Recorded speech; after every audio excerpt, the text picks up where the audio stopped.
Hello. Bow. And we rive. Hello, everybody. Hello. There's another guy in the corner. Hey, that's Azario. Hey, right below where I am. That's Azario. Say hi to Azario. Say hi to the homie. Mr. Noisy Pixel right here. Bam. Right I don't now. I don't have the comments up, so if they're talking shit, Don't worry. Who the fuck? The shit talk will come later. yeah, you can say whatever you want. It's all good. But what's good, everybody? Happy Sunday. Hope everybody's doing well. What's good, Joe? Helldiver. Helldiver. I know. Helldiver. I was gonna be like, I know, Noisy Pixel. I didn't agree with the one opinion that you said about my favorite game. Yeah. What game was it? I've had so many bad opinions. I try to do sevens all across the board. Everything gets a 7. So nobody's mad. No one's mad when you give a game a 7. You're like, that's not good, but it's not bad. Yeah. I talk about this all the time, the G4 days, and I talk about like the pre-Tech TV merger G4 days. So one of my favorite shows was Judgment Day, which was a review show that had Victor Lucas and Tommy Tellerico both handle games, and they'd both review the game and give it a different score. And I keep talking about this show like, yes, this was one of the greatest shows. I remember this show. I love this show. I saw a clip where Tommy Tellerico gave, I forgot what game it was, but it was a genuinely good game. He gave it a 2 for the dumbest reason. And he was being so fucking stubborn about it. Was it like Tony Hawk? I don't know what it was. There was like some game. I know what you're talking about, and now I can't think of it. But yeah, he still stands by that score, by the way. But I'm watching this clip, and I'm thinking in my head, like, how many people have I recommended this show to? How many people have I been like, yeah, this is the shit, and just I feel like that show was one of the deeper cuts of the G4 lineup that they had. But yeah, that's G4 was a reason why I wanted to do Noisy Pixel the way that I do it now, is just because I wanted that. I don't think the formula works in 2024, but man, it doesn't. They proved themselves that the formula doesn't work. Yeah. They rode the wave of the formula and also crashed it in the same show. Are we talking about the first or second time? The both. I don't know. Yeah. I forgot about that second time. That was cool. Lasted a clean year, I believe. I was excited. I was over there voting. They fired one of the only girl that I ever cared about that worked there, but only because she liked like Senran Kagura. I forgot her name, and I'm gonna beat myself up about it. But she really likes like Senran Kagura and like the Japanese games, and they were making fun of her on one live show, and I was like, this clearly isn't my show, you know? Like this is not the G4 I remember. I think it was the Kingdom Hearts 3 review, and like they had a little skit on that. Shout out to the homie Katie who was part of that, because we love Kingdom Hearts around here. But I believe it was Adam Sessler who was doing the review, and just hearing him talk about Kingdom Hearts, I was like, I remember this. It's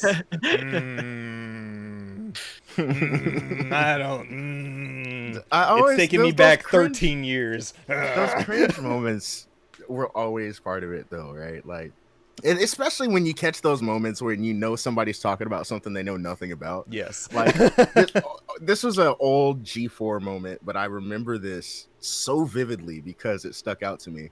G4's old show Cheat. Back when Corey Rouse was the host, and they were doing a episode on one of the Dragon Ball Z games, and he kept pronouncing Super Saiyan Super Saiyan. And he said it so much, and he just kept hammering it in. And I'm all like, there has to be one person in that studio who's like, hey. I can imagine that they just let him go. They did it for the meme. They did it for the meme. You know, that's probably it. Back then, it was just hate mail. Yeah. They probably still got it on their second try, too. Oh, you know they got it. We have at Noisy Pixel, we have a like a shared document where we put all our hate mail screenshots of all like our max haters. We haven't gotten many recently, but it used to be pretty. We used to get them a lot. I forgot where we have that document actually, but Mark controls it, and he'll just take a screenshot of a comment, just throw it in there for later. Maybe we do a montage of all I of them. can't fucking wait. I can't.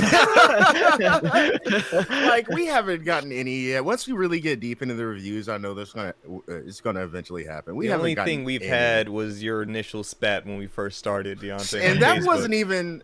That wasn't hilarious. even like You talking about the I'm gonna call your boss? That one? Yeah, yeah. That's the one. Some lady was being racist on Facebook, and I made her look stupid. So That's right. We stopped posting to Facebook for those.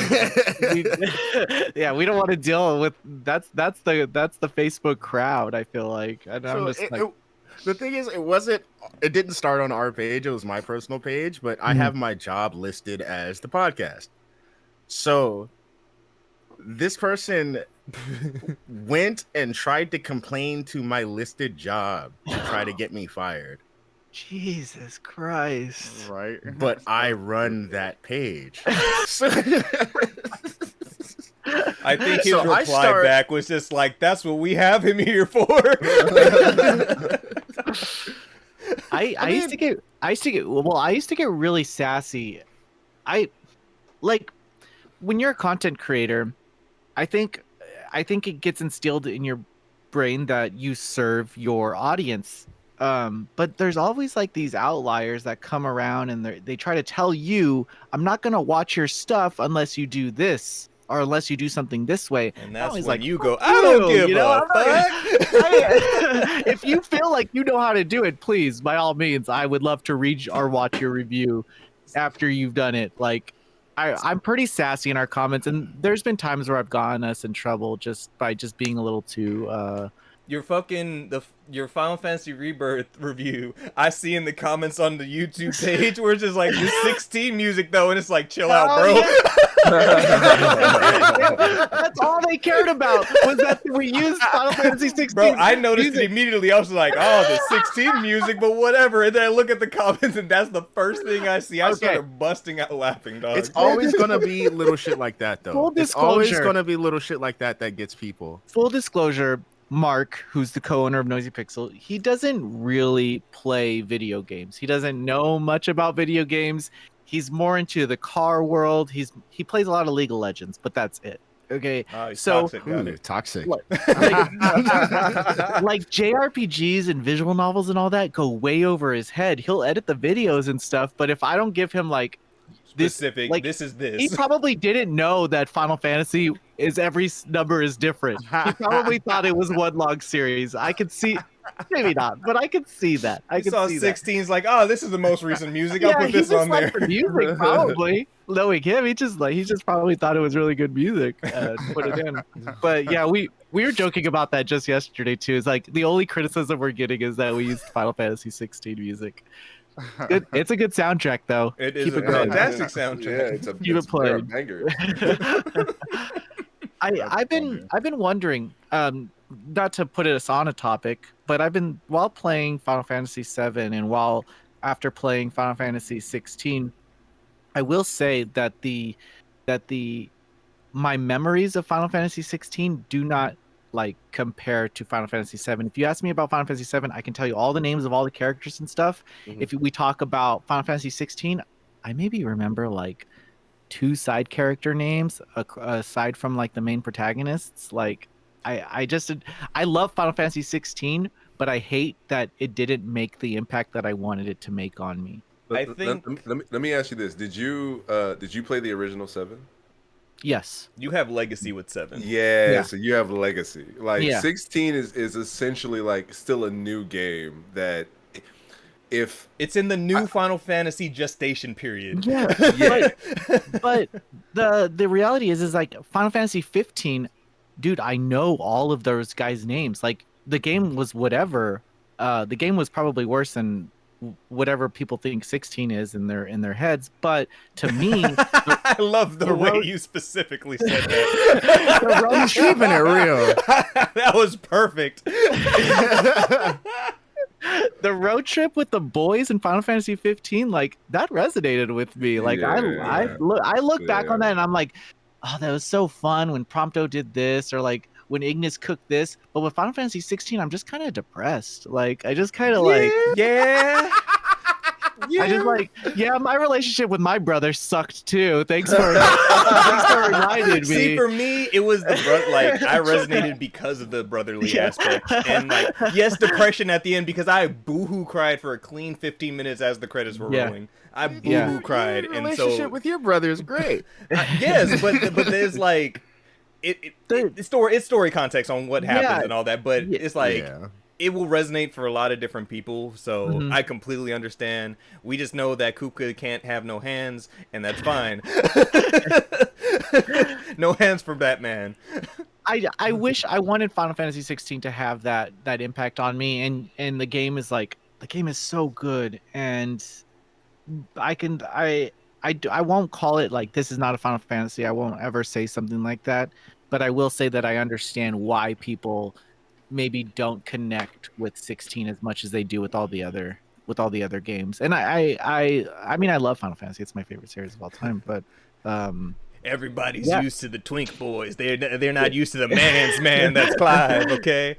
so I take it you guys did like Final Fantasy 16. I love I Final enjoyed it Fantasy. very much so. I Yeah, love Yeah. Final Fantasy 16. it was Like, really good. It was for me, like I said, we're used to that coming of age story with Final Fantasy Yeah. games, and this was like, no, we here. Yeah. we skipped that growing up part because it sucked. Okay, Yeah. So now we have to take things back because revolution and war and then magic, and then magic happens. I did, you know what, I respect that that they decided to respect the age of their fan base, probably, you know, like 30s around there. Like this is a very mature story. You know, it's stuff that maybe if you're 15, 16, you won't resonate as well as like Final Fantasy 7, where it's saving the planet. Yeah. We can all like get on Yeah. board. We can all get on board with 16, that. so idea. slavery, Yeah, right. Racism. imperialism, racism. All the isms. Let's tackle racism. My mother is the biggest bitch in existence. Right.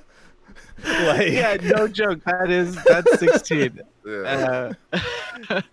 I mean, from the get, like I can definitely agree with the fact that 16 was depressing. Like from the get, like from almost like it was essentially a depressing story with hints of happiness and hope.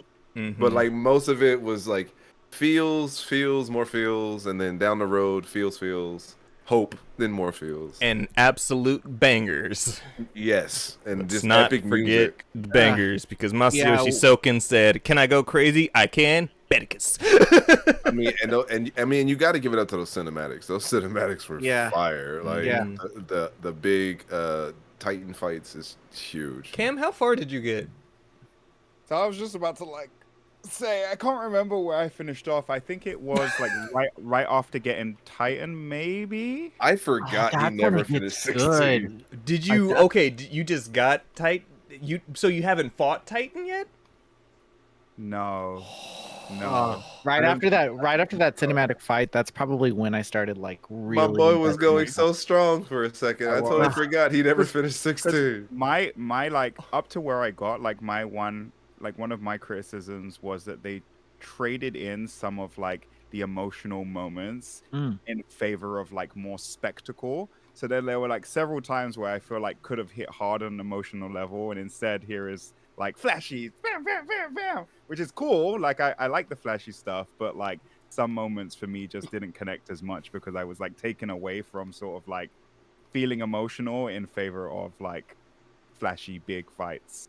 Yeah, there's moments in that game where you kind of have to stand back and go and do the side content or explore on your own just to fill in the gaps of like what they left out, because the main story is very spectacle. It is very like, oh, we're pushing forward, but if you don't pay attention to like the side pieces, you lose so much nuance and so much context that you kind of are lost at that point. Yeah, fuck Yep, that kid and his dad. Yeah. Hey, Yeah. facts. Yo, Yeah. facts. Yeah, there's like Yo. one side quest where like that dog or whatever with the yeah, dude, that was sad. There's like they were just killing. Oh man, yeah. Bloody Oh wait, I think I did Paris. that side quest. Does the dog like run off with something and then you have to like try and find No, it? Not that no, one. no. There's another one where a dog like has like a piece of parchment or something that you have to go find. I remember doing that. I wish it was that. I wish it was sweet. that. That sounds nice. I don't want to Yeah. give it away. I just don't want to give it away for like anybody who Okay. hasn't played Just it, 'cause know it it's is a messed up. it is a messed up side quest. Yeah. You Oh, already it's- missed it, Cam. If you didn't do it, you missed it. It's early game. Really? Yeah.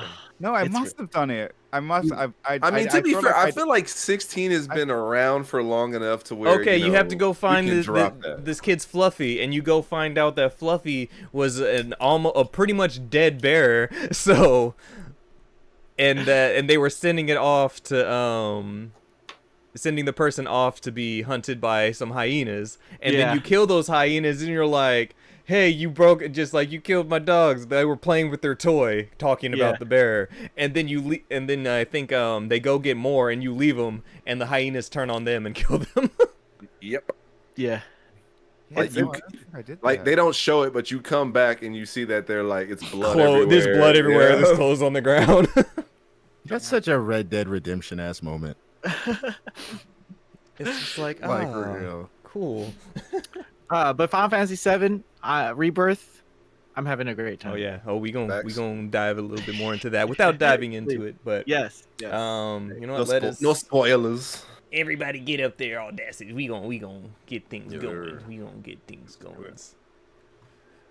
And everybody out there, thank you for coming through. Always a pleasure to see y'all on this fine Sunday. We'll have some kind introductions for our homie Azario here. Yeah, I'm excited. Be hanging out with you guys. It's been we only see each other at events, so this is nice. Right. To actually, we're always running to different schedules or different places. We and stop have by. no Hey, time. how's it been, bro? How you doing? Busy, Oh, busy, we're busy, always- busy, busy, busy. Cool. Yeah. All right. We're super intoxicated and just trying to network.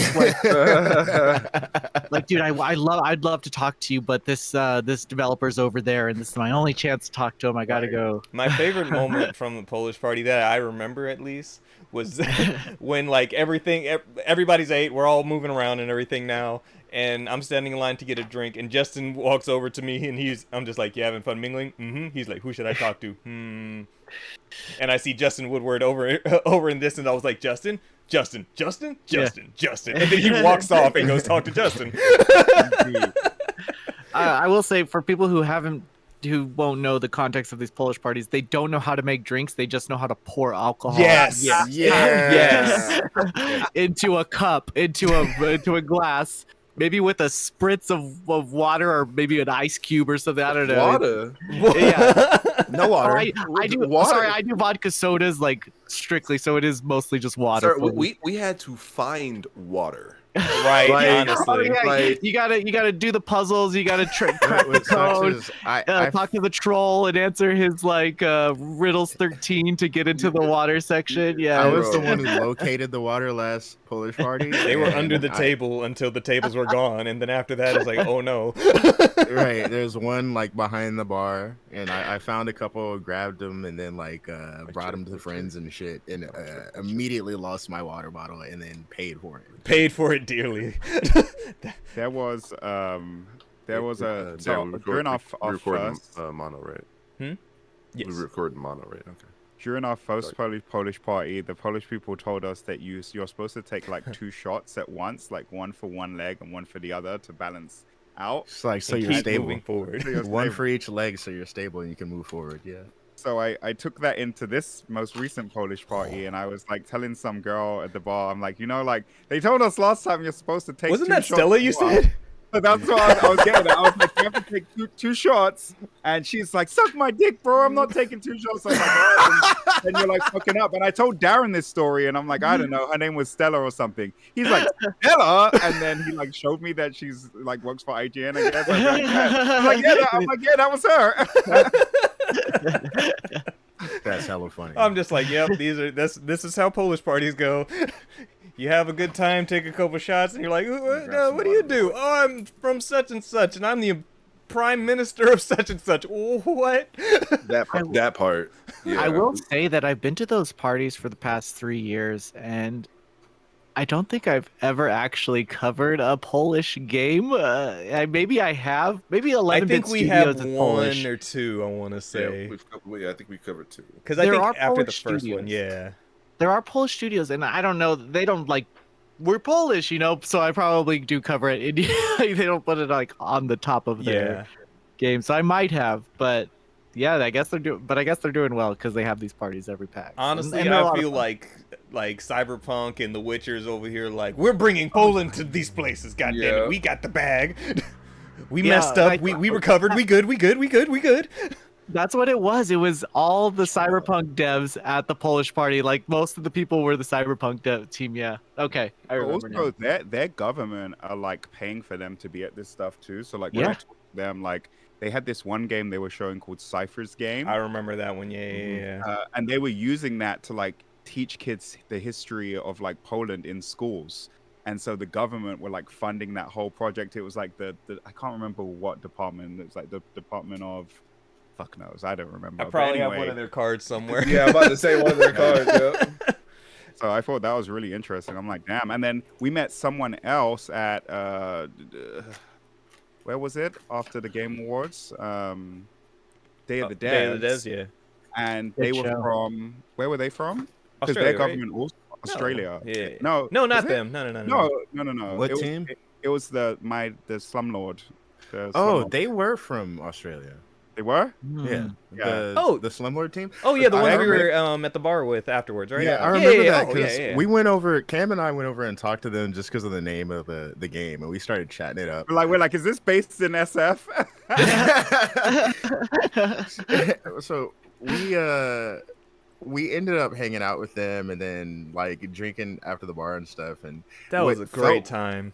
What felt like 30 minutes. Bro, we ended were up there for being, like, 3 hours, dog. 3 talking hours. to them. I didn't even realize it was 3 hours until the bar started closing up.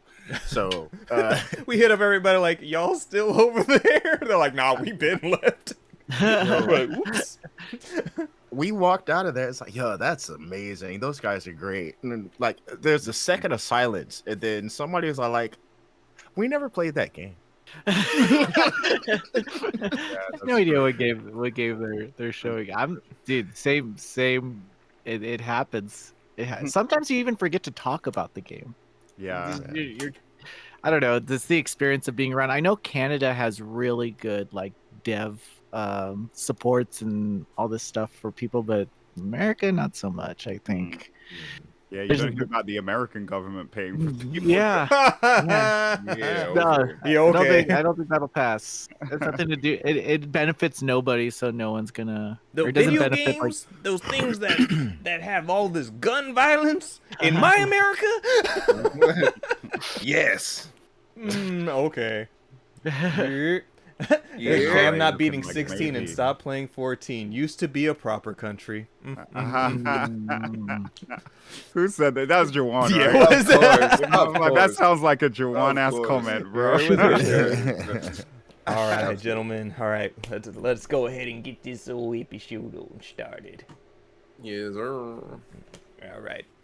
All right. So Cam's gonna count down, and then we just go ahead and hit that record.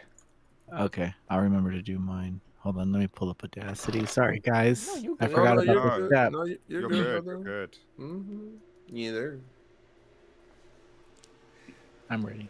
Oh, Cam. So Ah. Chase is an Endwalker, progressing through Endwalker rapidly.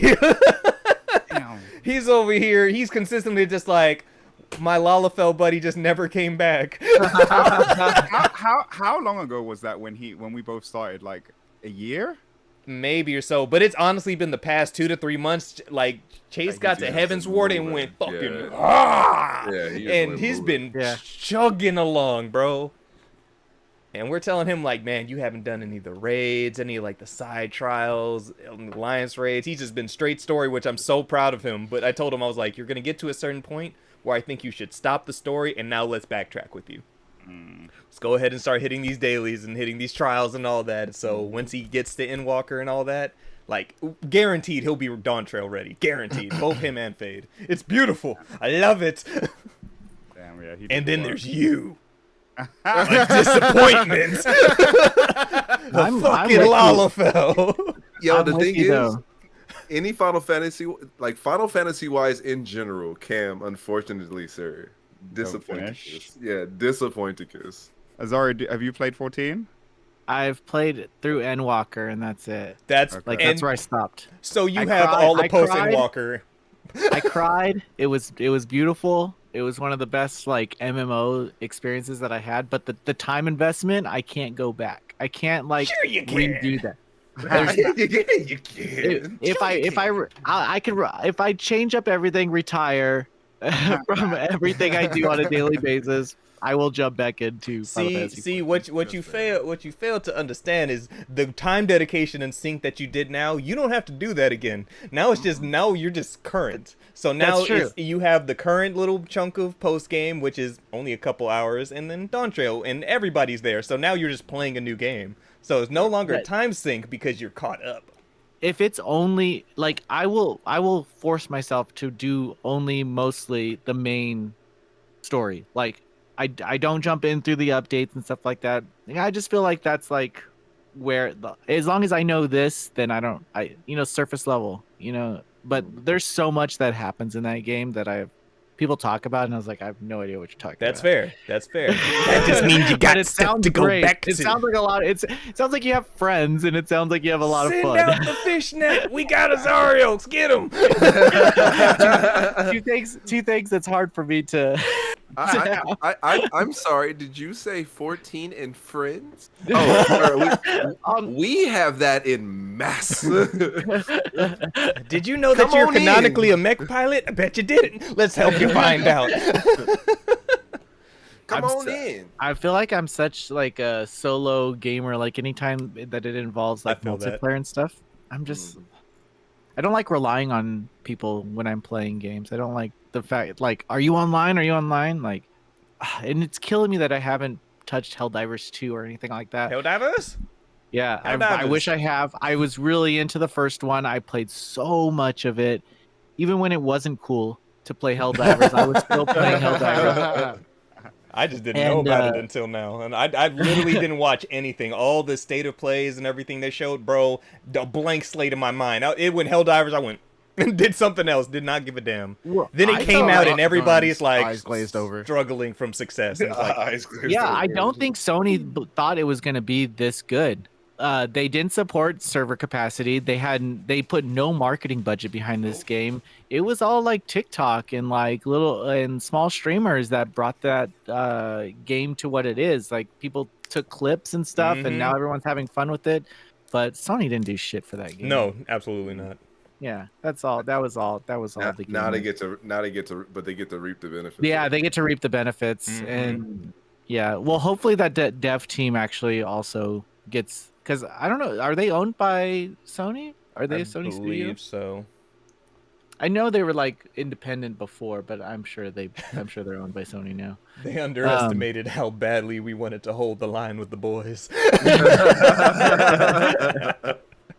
Hold the line, brothers. But yeah, the stratagems, the chaos of the ends of those levels, like I love that series. So I'm glad more people are having fun with it now. If a game lives or dies by memes, I think that's a success.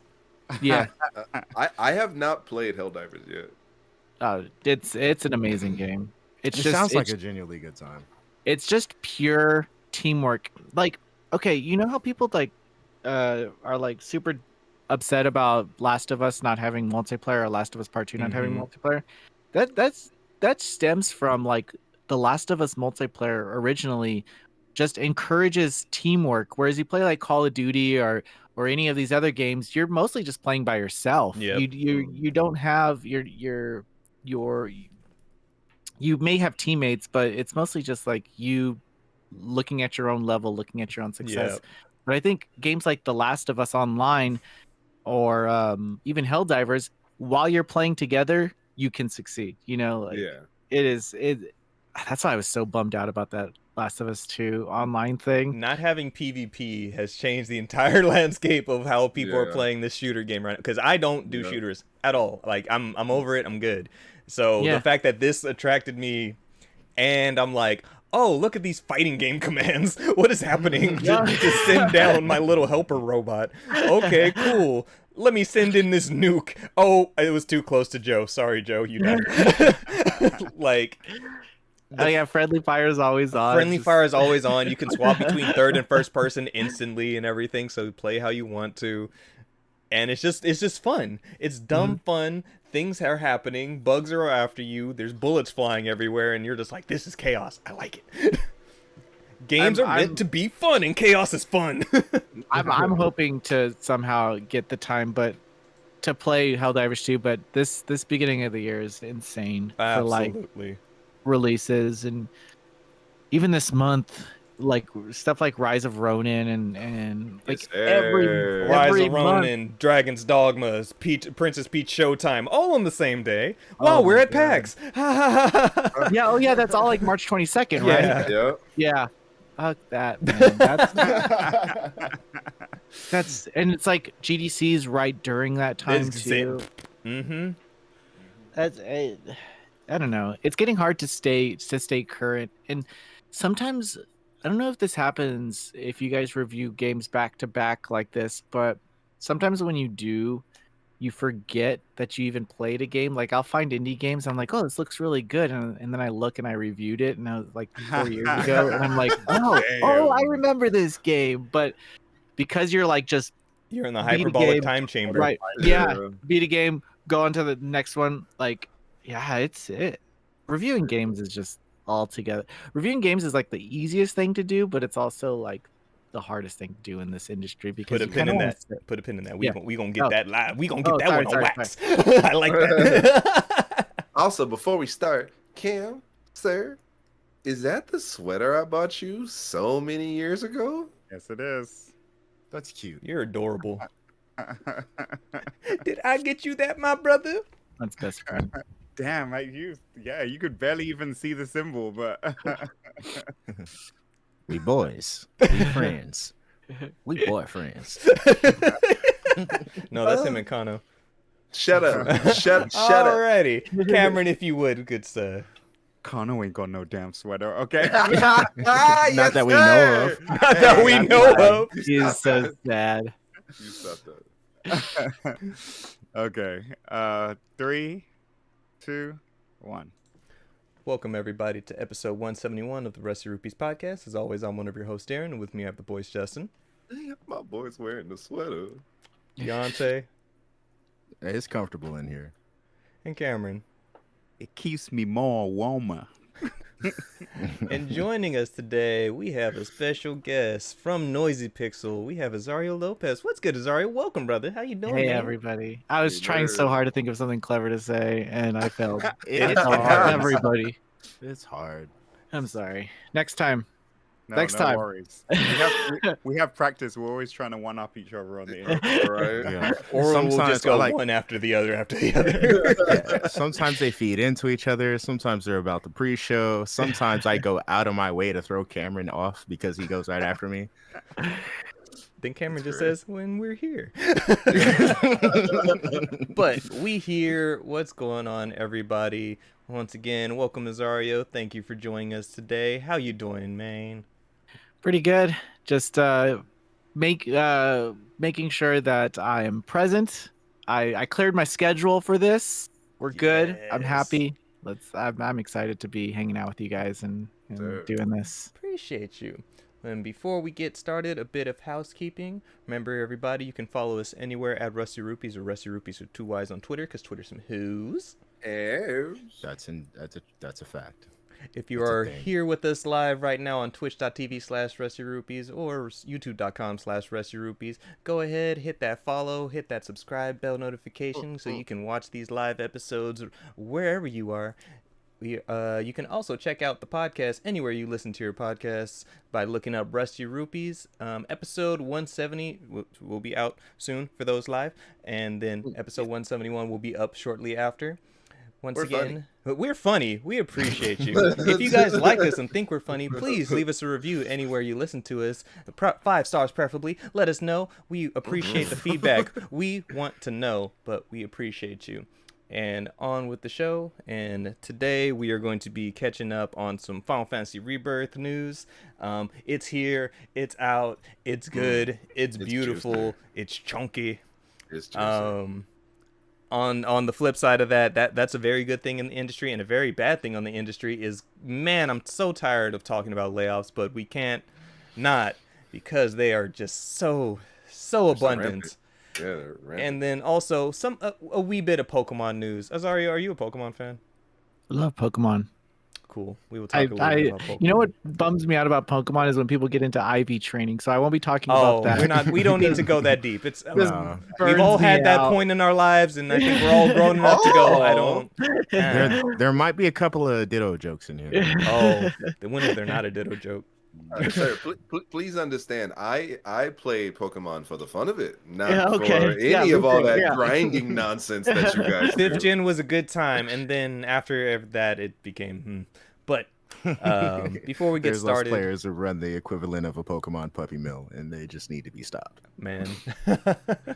But Azario, Noisy Pixel, sir, tell the people about yourself. Tell what you do, sir. How you doing? How you doing?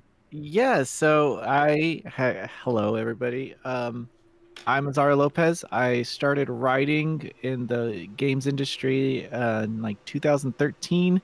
I just volunteering at various like indie niche Japanese websites. I did that for a couple of years before moving to DualShockers, before what it is now. So if you know shit. DualShockers now, that's not what we were like back then. It was a lot of fun. Very like grassroots website. But I definitely came in when it was already like popular and popping. So I don't really take ownership of that, but I feel like I brought like the niche stuff to it. Back then there was no real coverage of like visual novels and like Japanese games, and honestly I didn't really play them that much, but I saw like the need for like coverage of these games, and I decided I'll be the visual novel guy. And then Appreciate you. We like our Danganronpas. I started to like them. I think Steins Gate was like my first one, and then kind of just opens the door to other I don't know, genres, and then you get to the hentai stuff, and you're like, okay, maybe I belong here. This is why you and Justin get along. Exactly why you and Justin get along. Into the naughty corner. But yeah, then I ended up trying to do PR. I lived in Oakland for a little bit. I worked. Shout out. Yeah. We tried it for a year and ended up not really liking it. And while I was working in PR, I played once I left DualShockers, I was like, oh, I could play all the games that I didn't have time for. So the first game I played was Final Fantasy Tactics A2. And after I beat it, I was like, man, I really want to write about this game. And I had nowhere to write about it. So I was like, oh, I'll just make a blog website real quick.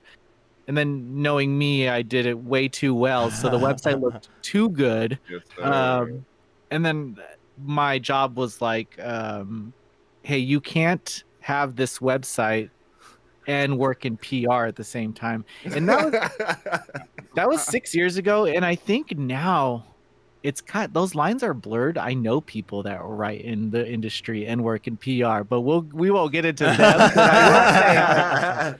It was newer then. Changed, yeah. It was, yeah. Times have definitely changed. So they were against that. So I ended up giving the editorial, developing for the website, but giving the editorial to a guy named Brad Crespo. He now works for Gearbox, but he was the editor-in-chief for like a year. And then through him, we both got on Metacritic after a year. And then from there, it's just been like, I don't know, having fun, I guess. It's been a crazy experience. It's after leaving PR, I was able to just dive right into like the coverage aspect of it and kind of refine our editorial and refine how we approach news. but I took on the stupid task of saying that every preview and review has a video companion. That's something that we didn't do at Dual Shockers, and it's something we never did at any of the smaller sites that I wrote for. And I was like, if IGN can do it, I can do it. And that was like the worst thing. Like I regret, I fucking regret ever like coming out and like flexing on everybody and is like, oh, we're Noisy Pixel. We're going to have a video for every review. And now I'm like 3 a.m. I'm like editing these. I just like after I just spent 2 hours writing this review, now I'm editing the video and I was like, I wish I could just press publish right now and just get the written out. But no, I'm eating my words for sure. But that quality, I wasn't a video editor before this. I kind of learned on Sony Vegas. Like I pirated it, and I learned on that. And then the co-owner Mark, who does all of our animations and all of our logo work and stuff like that, he turned me on to Adobe Premiere and haven't looked back. But that's like the goings on, like how I got into just running the day-to-day of Noisy Pixel. But yeah, it's been a long time. The industry is, I don't know. I still play visual novels too. We see a lot of, I see Noisy Pixel getting those quotes getting slapped on a lot of things as of late, and so every single time I see it, I'm just like, look at him, boy, look at him. Yeah, I see that nice Noisy Pixel 10 out of 10 for Final Fantasy Rebirth. I'm like, yeah, I cried. Yeah. I will tell you that we got on the original Final Fantasy VII Remake like accolades chart, but we were not big enough back then to get a review code early.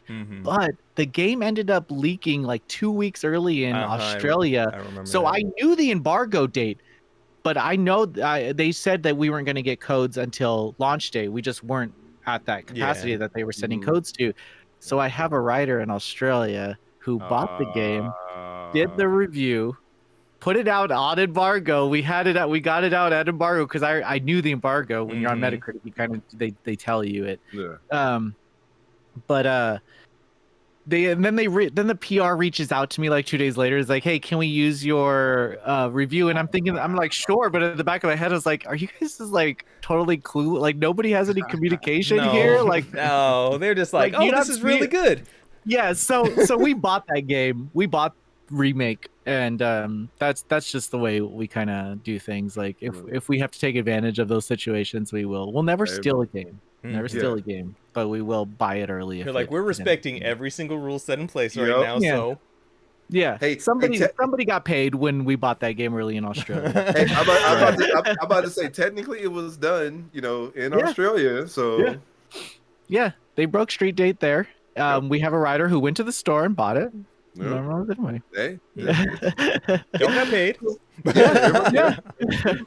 I do hate when things get leaked, though. I'm not a big fan of things getting leaked. No, you gotta do what you gotta do. It takes the wind out of so many sales, and like I think the longer we do this and the more people we meet, you start getting an understanding of like the work that goes in on their back end. And so whenever a leak goes out, they probably had a date in mind. They had press events ready to go out at certain times, and then as soon as they see that, we gotta now readjust everything they do. So to see a lot of companies, I think Xbox has been very good about pivoting and with their social media whenever something gets leaked, and them using that monkey meme is never not funny. It's never not funny when something gets leaked and that's the only thing you see from their official page. You're like, well, they know.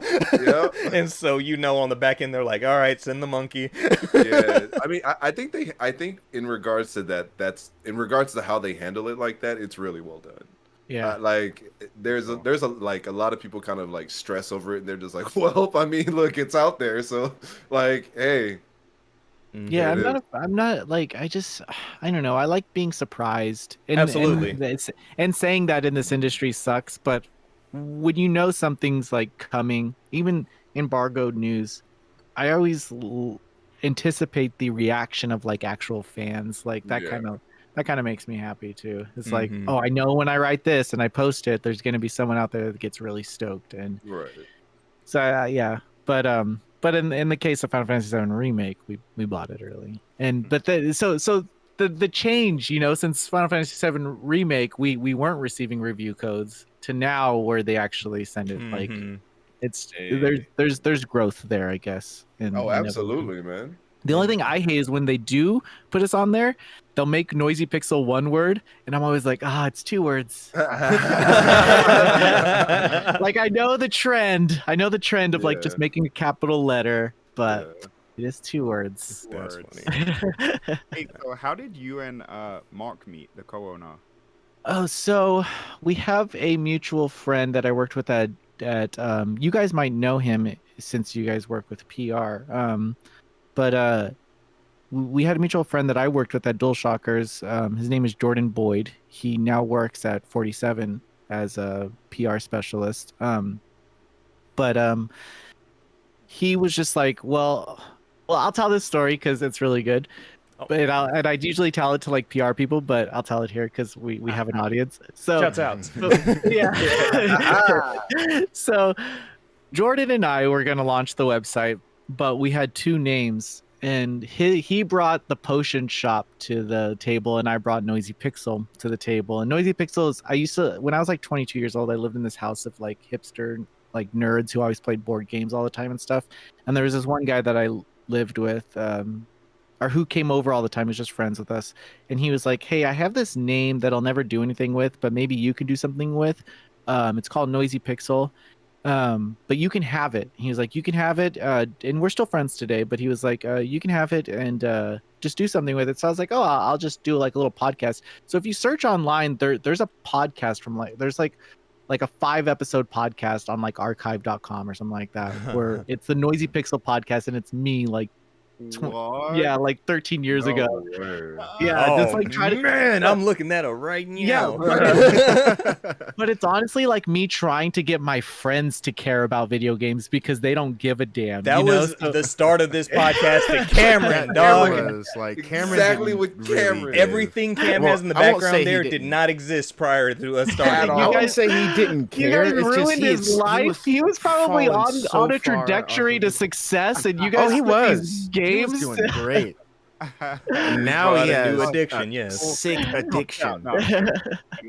It's crazy because like it took me a while to get Cam into like gaming seriously, and then for a few years, back in the day, because I stopped. And a few years later, we'll just randomly be talking, and he'll be like, I bought like 10 Switch games today, and I'm just like, dog, when? Like, is it like Nintendogs or something? What games are you buying? Do you have Nintendogs? I wouldn't be surprised. But you just needed reinforcements, Justin. That's all you needed to convince him was backup. Yeah, you needed the cavalry. And a podcast. Yeah, right. What it was, I forget what was the real initial catalyst with Cameron, because it was always games that would have that impact on him, and I know Nier Automata was one of the big ones that changed this man's life. For sure, Nier was one of them. I don't think it was the first one that got me back playing again,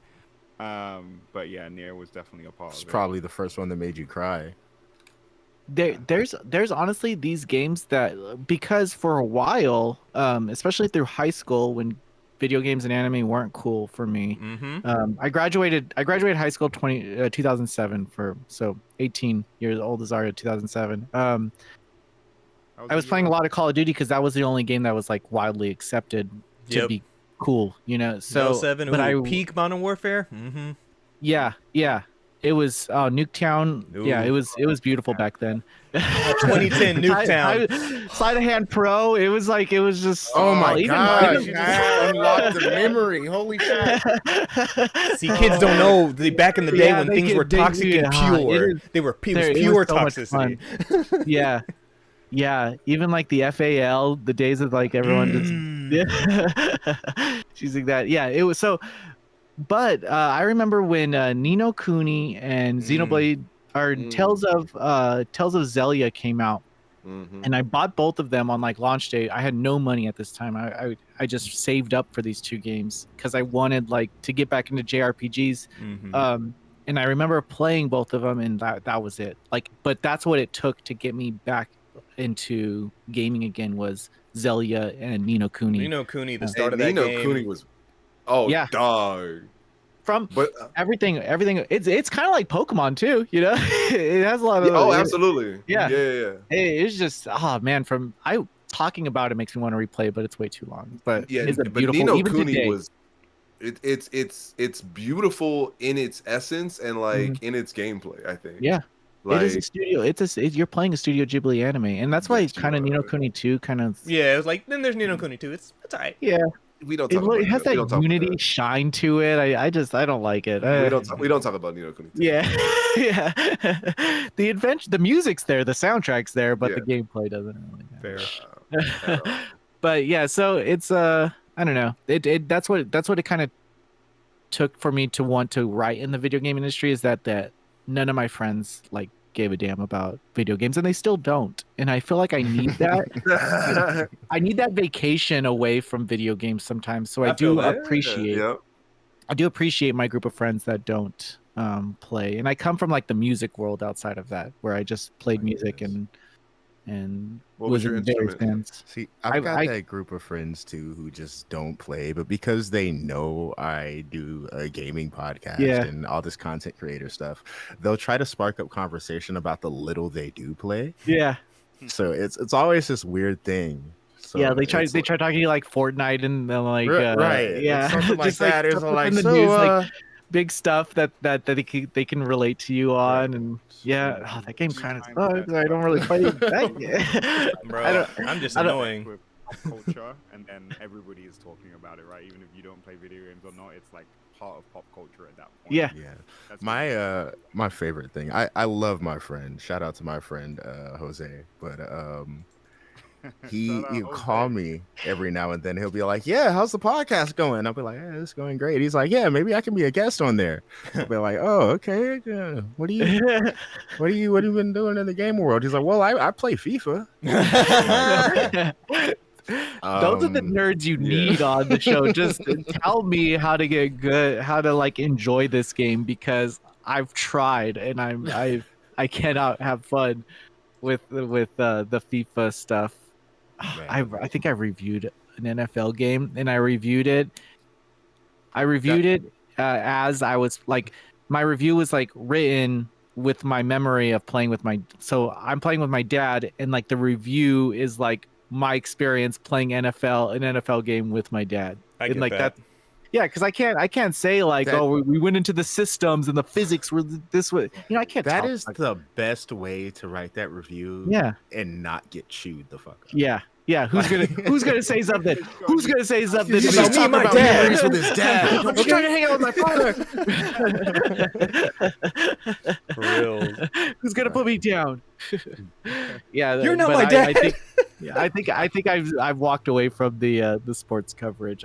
Or at least tried to. But you got to have a sports guy. I think that's like the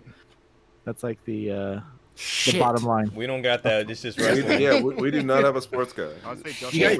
You guys are all into fighting games, though, right? Cam, turn your mic up. I think you got burnt out on that Jujutsu Kaisen fighter. No. Okay, all right. So that's the thing. We're It's gonna like talk about that right now. Then that's not a fighting game. No. That is an anime fighter. Okay, that's anime fighter guys. Like we don't have like the arena fighters like that. Like we don't have anybody to play arena fighters with. I think the last arena fighter that any of us played was me playing the My Hero, the Battle Royale arena fighter. The free one, yeah.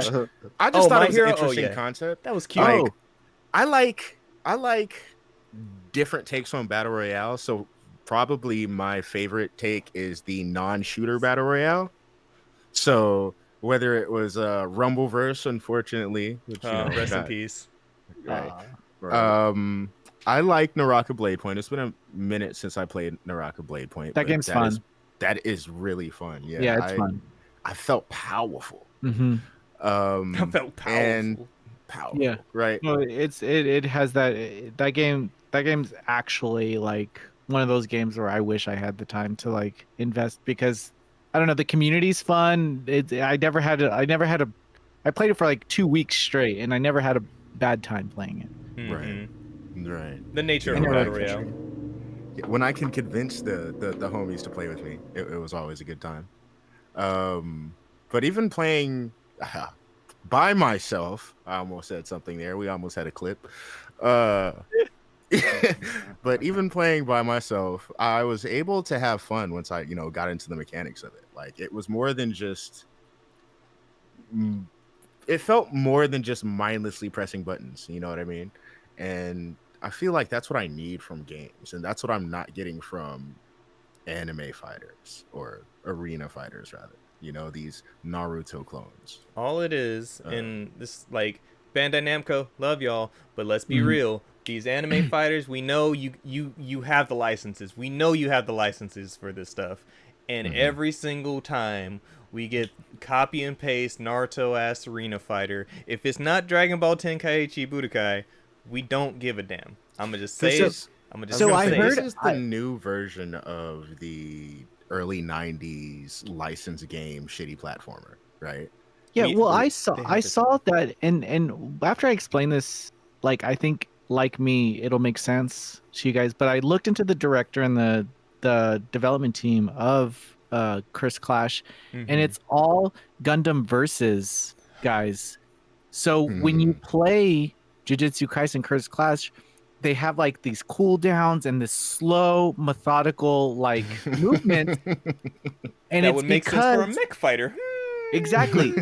So if you play Curse Clash and you imagine that you're playing Versus, it actually starts making sense. Like you're playing a Gundam game, and then you can kind of start having fun. But then I'm telling you guys, it's just not a good game. We see JJK right there. That game deserves to be some kind of fighting game. This just was not it. Yeah. And to be fair, when we saw that, we were, at least me, I was enticed by JJK. I was like, oh yeah, I'm gonna peep into this. And then they were like, arena. I was like, nope. Damn. Yeah. Just all I could say in my mind was damn, because I already knew it was gonna be bad. You more so than anyone though, because not only are you the biggest anime fan here, but you're also the biggest when it comes to traditional fighting games. And I don't think arena fighters have ever really been your wheelhouse. Yeah. So he didn't want to play Tekken because he was like 3D. He's like, really? Ew. we kind of had to pressure him into playing. He said that's an arena fighter, and we're like, kind of, but no. Yeah. Curse you. What sucks about Tekken is that the only competitor is Soul Calibur right now, and that's gone. They're from the same publisher. Like there's no 3D. There's no 3D fighter competitor to Tekken, so it's like I'm about to say, can we call that a competitor? And the thing is, we're not going to get another Soul Calibur. Like it's done. Yeah, now. Not anymore. And it's like I was thinking the other night, we could use a really good DOA. Like DOA could retool itself. Yeah, that was one of the when I was in PR. That was one of the games that I launched was DOA 6. Yeah, I think. Yeah, I did the E3 reveal of it. I worked with them, and that was like my PR rise to fame. I did that, and I was like, okay, I'm good. Didn't get leaked. Yeah. So, but you're right. I think Koei Tecmo, a huge misstep on only supporting that game for a year. They fucked up. When you have Tekken 7, like just the life of Tekken 7 is like 8 years, and it's incredible. Right. And it's time now. We can look at what everybody else is doing, and it's time to take a step back and go back to the drawing board. Not be afraid to scrap some of what we've gotten used to make a better game. Because the game we've gotten, people are less and less excited to play. Right. And the same thing with Soul Calibur.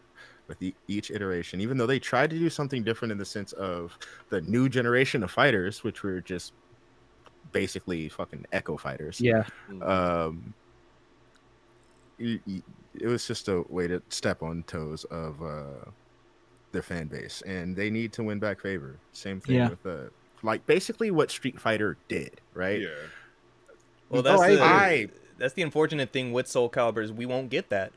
The only reason we got Soul Calibur 6 was because the director fought for it, and he's no longer at Bandai Namco. He was the he was the driving force behind it, and now there's nobody there to support Soul Calibur anymore. So unfortunately, 6 was going to be that's our last game. And it sucks that by time it was a good game, but by time 2B was the first DLC character, and by time she came out, everybody had already made her as a custom character and never actually played her, and that sucks. It sucks. It was fun for while it lasted, and unfortunately, hey, Tekken, just keep doing your thing. Let's get these characters in other games with crossovers and just call I don't think Harada's gonna drop Tekken anytime soon. Never. No. Never. That's his baby. Yeah. We got 10 years of Tekken to go again. Let's go, baby. Oh, and just know if Tifa drops, baby. baby. Oh, baby. Baby. So with us talking about our wife. So yes, on top of yes.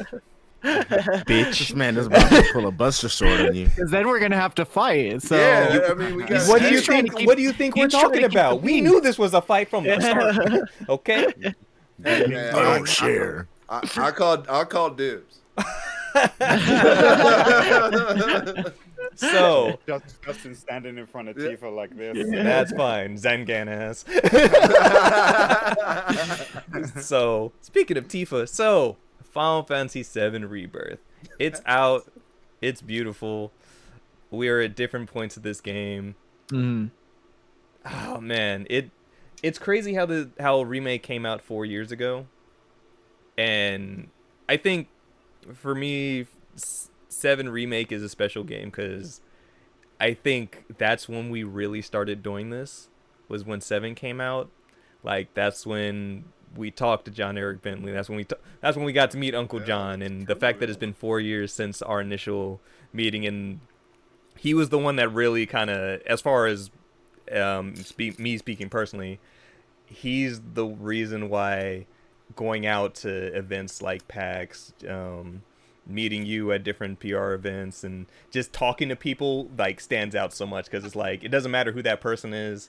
That could be just a friend and a good conversation, no matter who it is.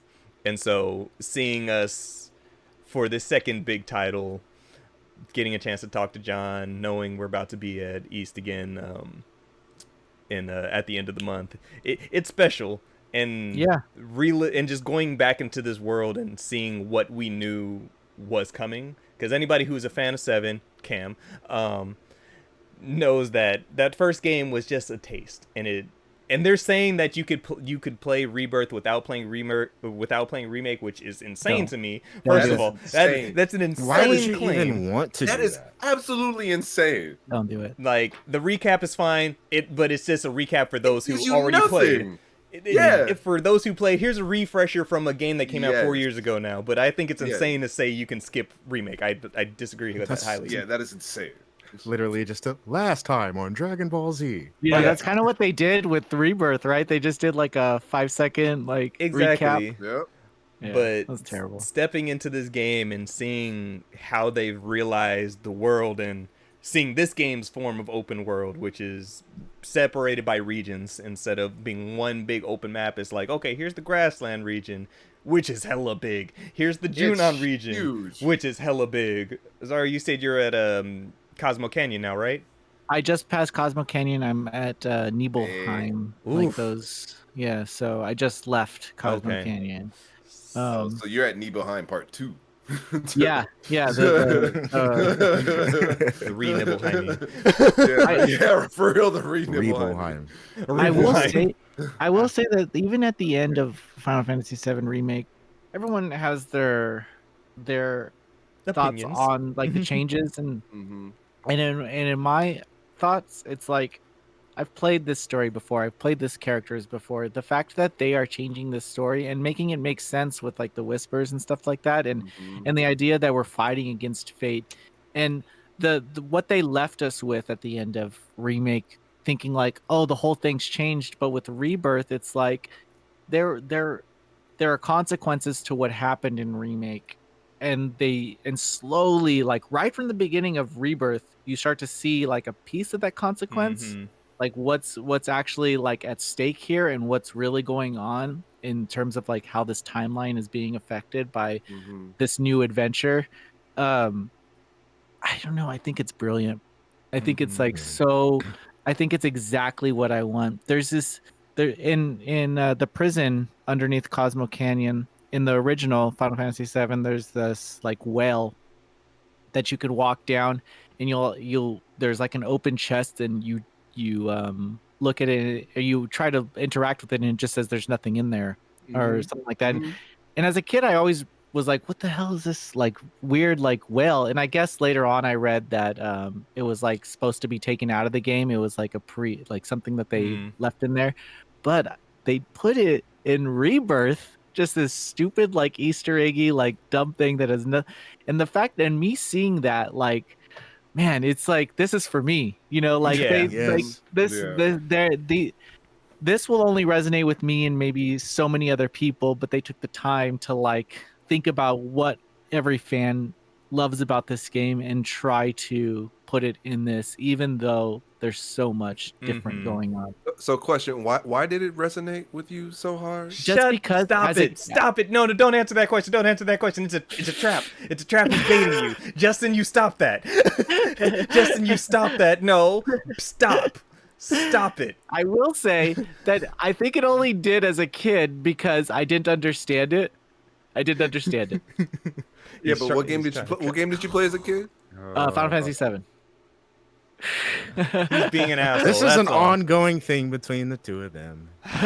What is he mad about? So they had a whole 6 versus 7 thing. Oh yes. Well, I'll make you more upset.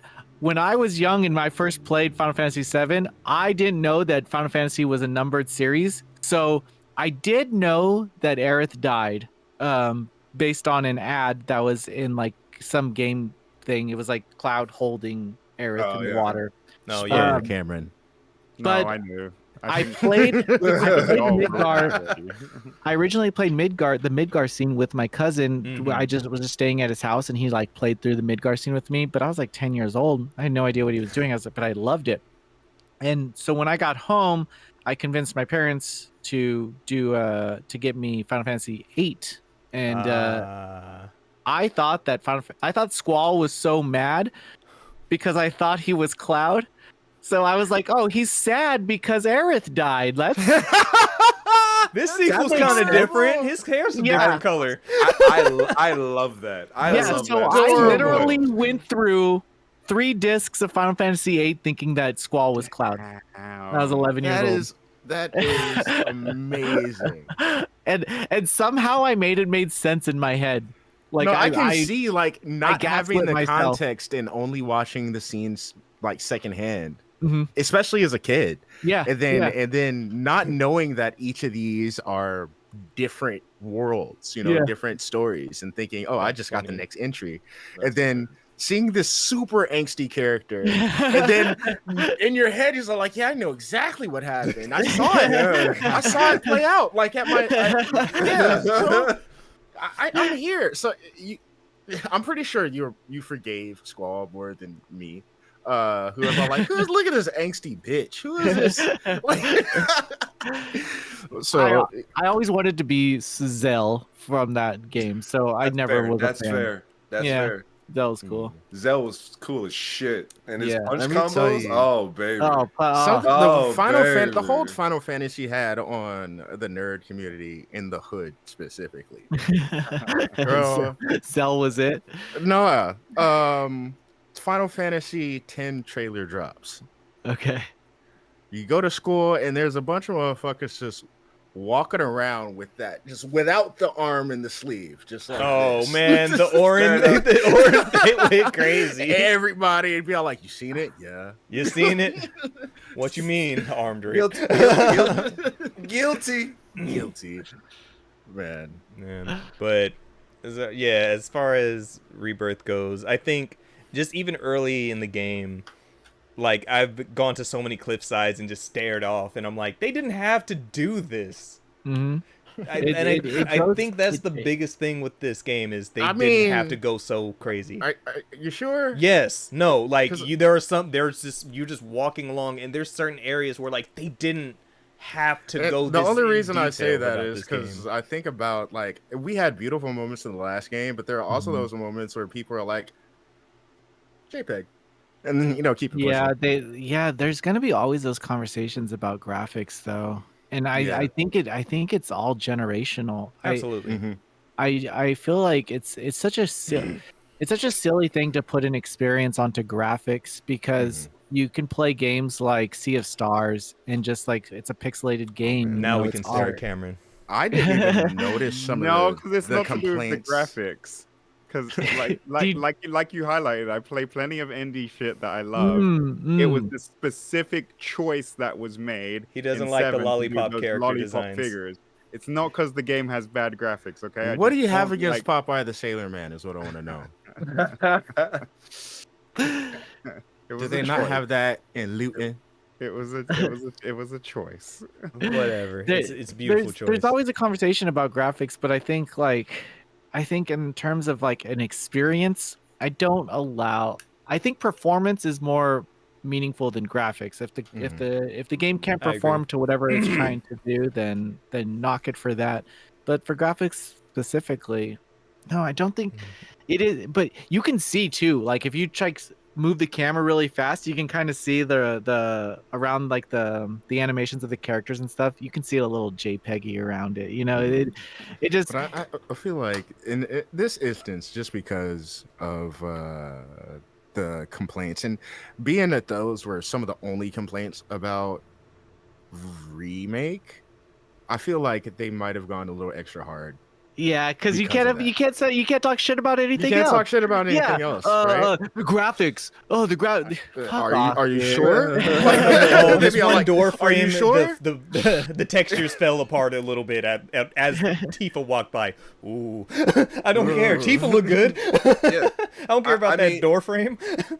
I mean, there are definitely some instances where you can see that like the naturally game is trying to render, yeah. but then once it renders, it's beautiful. So shut the fuck up. Yeah. Give it a second. Give it a second. Yeah. I came from the era of playing Tony Hawk games where I would load into an area and half the park wasn't loading correctly, and I still had to nail a trick, right?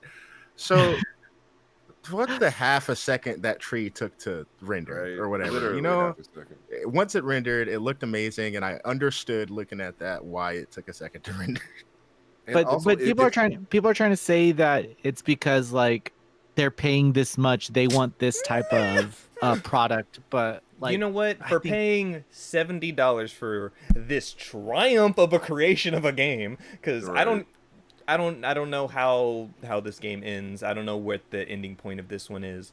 But us knowing that this is the real Final Fantasy VII game, like out of all three parts, this is the game that had to prove itself. And so far from what I played, I'm enjoying every bit of it. I'm enjoying this open world. I'm enjoying all these side activities. I know Justin has had some kind of little bit of complaints on like the side quests that have been going on so far, but that's fine. It's the nature of big open world games to try to fill it in. But I will say the side quests get better. I think in the beginning of the game specifically, you don't care about the world enough to give a damn about some of those early side quests. Like you don't care about their situation because you don't know it. Yeah. But I think later on, once you understand, and it's right after Junon, because you guys are gonna get it right there. It's like, oh, this is the extent of what's going on here. Now those characters make sense. Now that quest makes more sense. But in the beginning, man, it is some of those side quests are like stupid, like going to like repair a pipe and stuff like that. I'm like, yeah. Well, for me, it was more of just the abundance of side quests they give you, like essentially at the beginning of the game. The Assassin's Creed effect. It was and then it was not only that, it was the like how each side quest, like you said, and it's probably because I'm too early, but it was how each of these side quests kind of tie into the story. Like I don't want side quests that are just fluff. You know what I mean? Like, oh, do this for this reason. And I know I'm going to get a little bit of that, granted, but I don't want it entirely to be that, and at the beginning with all the side quests they throw at you, it kind of feels like that. Yeah, because you leave Calm, and then right after you leave Calm, they're like, "Oh, Shinra is gone now. We can go back to Calm." And you go back there, and it's like, "Oh, this place is not as cool as I thought it was gonna be. Like, there's nothing really to do here." And then later on, you kind of it does become it makes nice. sense. Yeah, it does become a nice setting later in the game in terms of like what you can return to and what is going on over there. Yeah, I was telling Justin, one of the missions you do like for Broden, like the innkeeper, like when you do his side quest, that it's like initially it's like whatever, and then it's multi-stepped, but by the time I got to that quest, I was like, oh, I already did all that. Here you go. Yep, go. Yeah, let me go back. And then the story, this little bit of story, nothing's explicit about it, but you're like, I know what happened to you. I think one of my favorite side stories of the whole game is Queen's Blade. So Queen's Blood needs to be on my phone yesterday. Queen's Blade red anime. So Queen's Blade is an anime. But it's okay. I was calling Queen's Blade all day. The first day it came out, I was saying it all day. Queen's Blood has a story, and you don't know what Queen's Blade is. So. Queen's Blood has a story, and it's fucking incredible. Just play them. I know you might have to retry a couple times, but play them and get that story because it is one of the best like stupid side quest stories. That it's like David Lynch like levels of like insanity. It is so good. I love that every single time you challenge somebody to a game, it does like the cinematic ass is like the face off. Yeah, and even like the person's introduction, the players, whoever you're going up against, like they're always so like extra. Weird. Yeah, you have to be like, like I'm playing this game, so do people see me like I'm seeing them? You know, like what does it say that I'm super into this game on the opponent that I'm playing? But people were saying that they wanted like a mobile version of that game. I will say that it's kind of broken though. It needs to go through some like. It is very one-sided. That's why you're always going to start from the left side and go on. So if there was a PvP. Oh, I don't want PvP. No. I just want a standalone game. That's it. Just put it on my phone and let me just challenge people. That's it. I wouldn't want a PvP. Hey, Zara, let's go Queen's Blood right now, because then we're gonna be mad at each other because we're trying to bully one another and it's gonna get violent. I don't want that. Yeah. I will take the oh no, they're oppressing me. Let me just restart. Let me try this again. So shout out. I'm also slowly realizing that I am probably becoming a card game nigga, because there's a lot of things between Inscription, Justin, between Balatro, Queen's Blood. I've been slowly looking at Slay the Spire because I know that's another good one. I'm just like, am I into card games? Oh man, I've already understood that I am a card game guy. Like at this point, like with Magic the Gathering, Yu-Gi-Oh. Kano, that is not the same. I'm not playing no Magic. That is different. The only card game like that you'll get me to play is Yu-Gi-Oh! That's it. That is never happening. Get over it. But but yeah, I've realized now that I very much enjoy card games, or even games with just cards in general as the main concept. Yeah, that's deck builders are just like they have to have that balance, and like Inscription I feel like is one of those games that does. So if there's like any game that you want to like just mimic off of, I think that's like a good base foundation of just balance, of fun balance. To get back to that game's very good. Inscription was like, granted my hype for it has died, but Definitely. there was a point in time where Inscription ruled my life. So passionate like I was like, guys, play Inscription. You have no idea. Darren, get on it. Do it. It's better. It fulfills like so many facets of like what you look for in gaming. Just like a quick game to play, but also depth, and also like mystery, kind of like definitely mystery. Yeah, it's just one of those games that has it all, and you don't have to invest 3 hours of your time to get that. You can play it for 30 minutes to 45 minutes and still get that satisfaction. And I think that's what's important about a lot of indie games in general. The pick up and play aspect of them is a big thing. Like if I don't have to commit hella time, and that's why, like, once again, shout out Balatro, like this roguelike poker game, Justin's been on it too. He understands like just the It's a just the drug. quick in and out, the quick just like Yeah. I lost, new run. I lost, new run. Okay, this one's done. Man, I messed up, new run. Like just that quick, Dog, the I quick have in and lost out nature of hours things to like that. I have lost hours to that game. Like I have looked down, looked up 2 a.m. How? How? You I know started how. you at 9. How? It's called It a makes sleeping no gambling. sense. Nah, see, and it's not even. So real quick with that, they Balatro actually got taken off a couple I saw that, stores, yeah. yeah, because of the rating for gambling. it. But there is no gambling in the game at It's all. That's not. the thing, and Yeah. so it like initially was E10, and then I guess they had to change it to M because they're considering it a gambling game. It's like there's no gambling in this at all. There's Like not. you're just trying to rack up a high score using cards and using chips. That's it. Yeah, it's a. I would guess there's different ways to view it as a gambling game. Like I can see how you could, but if you play it as at its essence, it's purely just a game of. It is a card game that uses poker mechanics to help you rack up points. That's essentially what it is. It's not actually a gambling game. Like you're not giving to. You're not. How can I put this? You're not betting and potentially losing that bet. Like you're not actually losing anything. Yeah. Like you're just gaining points, and whether or not you can create you can pass that threshold or not. That's what gives the game the fun aspect of it, not the gambling necessarily. Big numbers going up is fun. Yeah, basically. Yeah. Feels good. Yes. It's a very good game. Yeah, Queen's Blood, need that. But yeah, Rebirth. Play it. So far. Play Queen's Blood. Don't Yeah. not play them because you think it's just a side game because Right. it becomes so much more. So real quick on that, shout out to the homie Juan. So far he said his one complaint about the game is too many mini games. How do you feel about that, considering how far you are? Because right now I'm okay with it. So far, the I main say things... skip them. If you don't want to do them, no, there's no reason why you have to do them. So many of these, especially if you're playing on like the normal difficulty or whatever, not the dynamic, you're gonna be fine. You're gonna be you're never gonna be underleveled. You're never gonna be lacking power. The weapons that you could find while exploring, you can buy if you want them. You're not really limited. It's there for you if you want to do them, but there's no real reason to do them. I think the only annoying mini game that I think gets a little stupid is the Chocobo mini game where you have to like catch a chocobo. One. Okay, yeah, that's fair. It just gets a little every island you go to, you end up having to do some form of that mini game, and it just gets a little.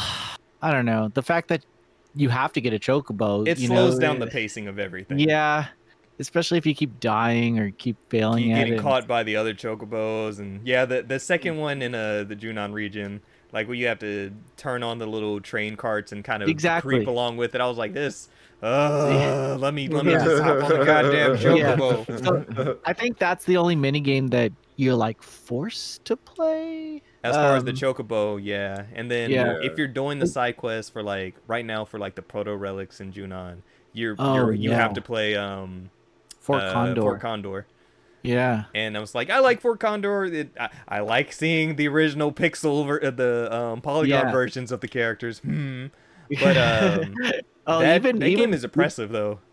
Yeah, even those proto relic missions get more complex later on in the game. Like it doesn't stop at Fort Condor. There's more. Like it just I like keeps how evolving. the switch up. Yeah, because the first time around you're evolving. just combat. Now it's a mini game, so I can't imagine. But what the I say skip them. I say if you don't want to, like even in the beginning of the game, right when you get out to right when you get out into the grasslands, the wetlands, the grasslands, you can run straight over to do the chocobo mission or whatever. But you can pretty much fight the serpent as quickly as you can get a chocobo. Absolutely.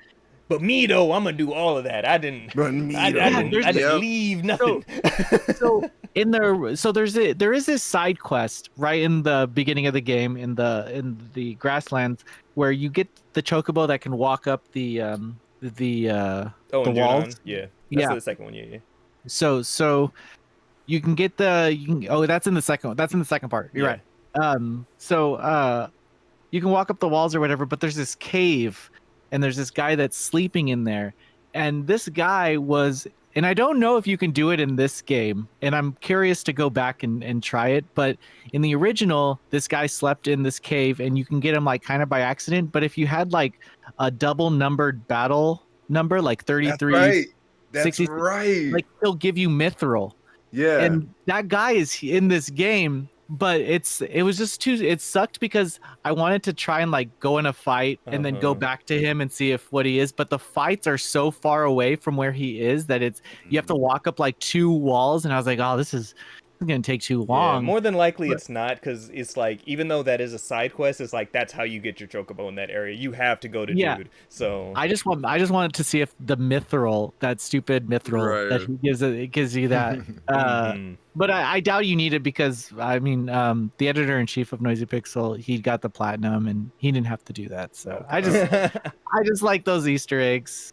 But that guy's in it. If anyone remembers that weird guy that sleeps in the cave, and there's this weird Easter egg in the original where if you got to him before Aerith died or something, he said something different, and then if you go to him again after Aerith dies, he's like, he gives you her level 4, right? Yeah, he gives he gives you her level 4. Interesting interesting like Easter egg for those who are watching. Yep. Back then I was like, back when I was a kid, after I found out that Aerith died, I went online and did all the research. How do you save, bro? There were times where like you can go back and put you can, if you change, it was like if you change her name to like like you spelled it correctly or something like that. Yeah, or like, not the Aerith. To Aerith, or change her name to like Reborn or something like that. Like she would come back, bro. I did all that. I did not want that girl to die.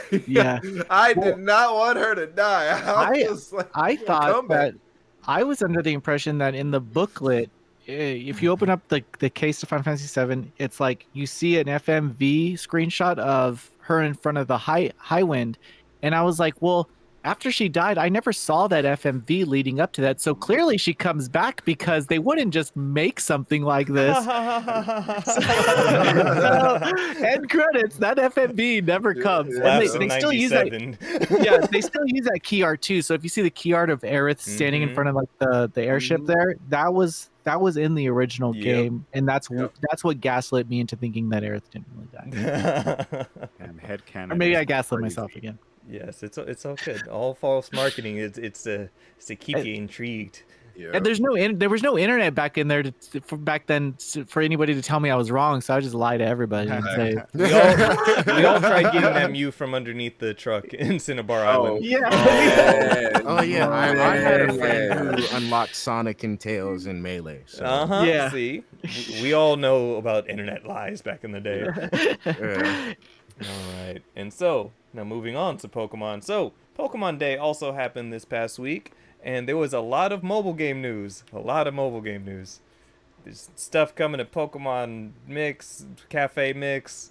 I think the legendary dogs are coming to Pokemon Sleep. Wow, that's cool. Do you sleep with the Pokemon Sleep? No. Thank you for adding "Do you sleep with Pokemon Sleep?" No.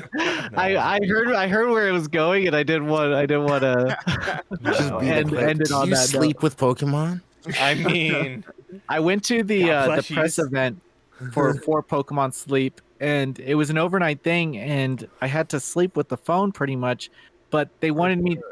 It was really I didn't end up writing anything on this, guys, because I didn't really know my experience one night with Pokemon Sleep. How was I supposed to like write about that? Because it's something you have to learn over like a week or two. Yeah, right. But yeah, that game I played it for like a week and jumped off Pokemon Sleep. I still play Pokemon Go. It's the only mobile game I play. When I play Monster Hunter. It's Monster Hunter now. Like Monster I've slowed Hunter down on now though, because but good stuff. Let me see what else. Pokemon Unite, they announced 3 new licenses coming to the game. Oh wow!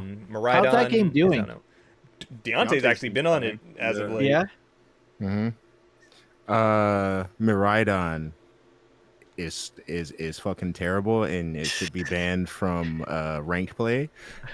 That thing is overpowered, and I don't know why they're doing this to us. Shout out to all the young new players who are playing with their super powerful Pokemon and getting those wins in. But to all of you motherfuckers in Master Rank who are over there trying to abuse it, I hate you. So who else did they announce? It was alongside Miraidon. It was Phalanx that got announced, and then and then what was the other one?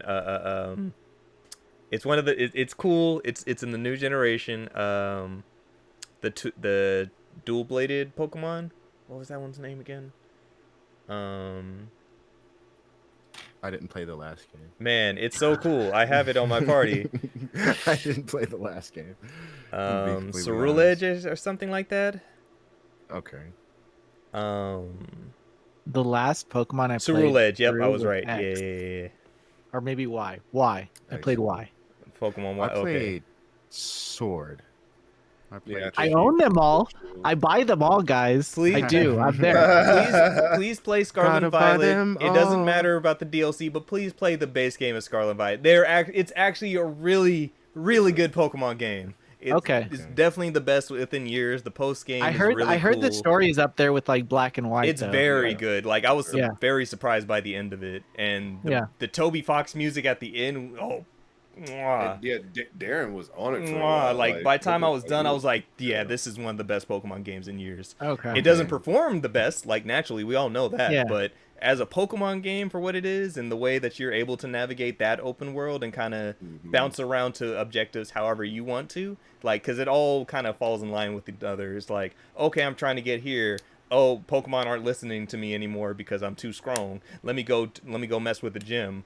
Oh, but I need this HM or new ability move. Let me go over here. Like, it's a nice way for you to navigate, and I think they did it very well. But it's very much worth it.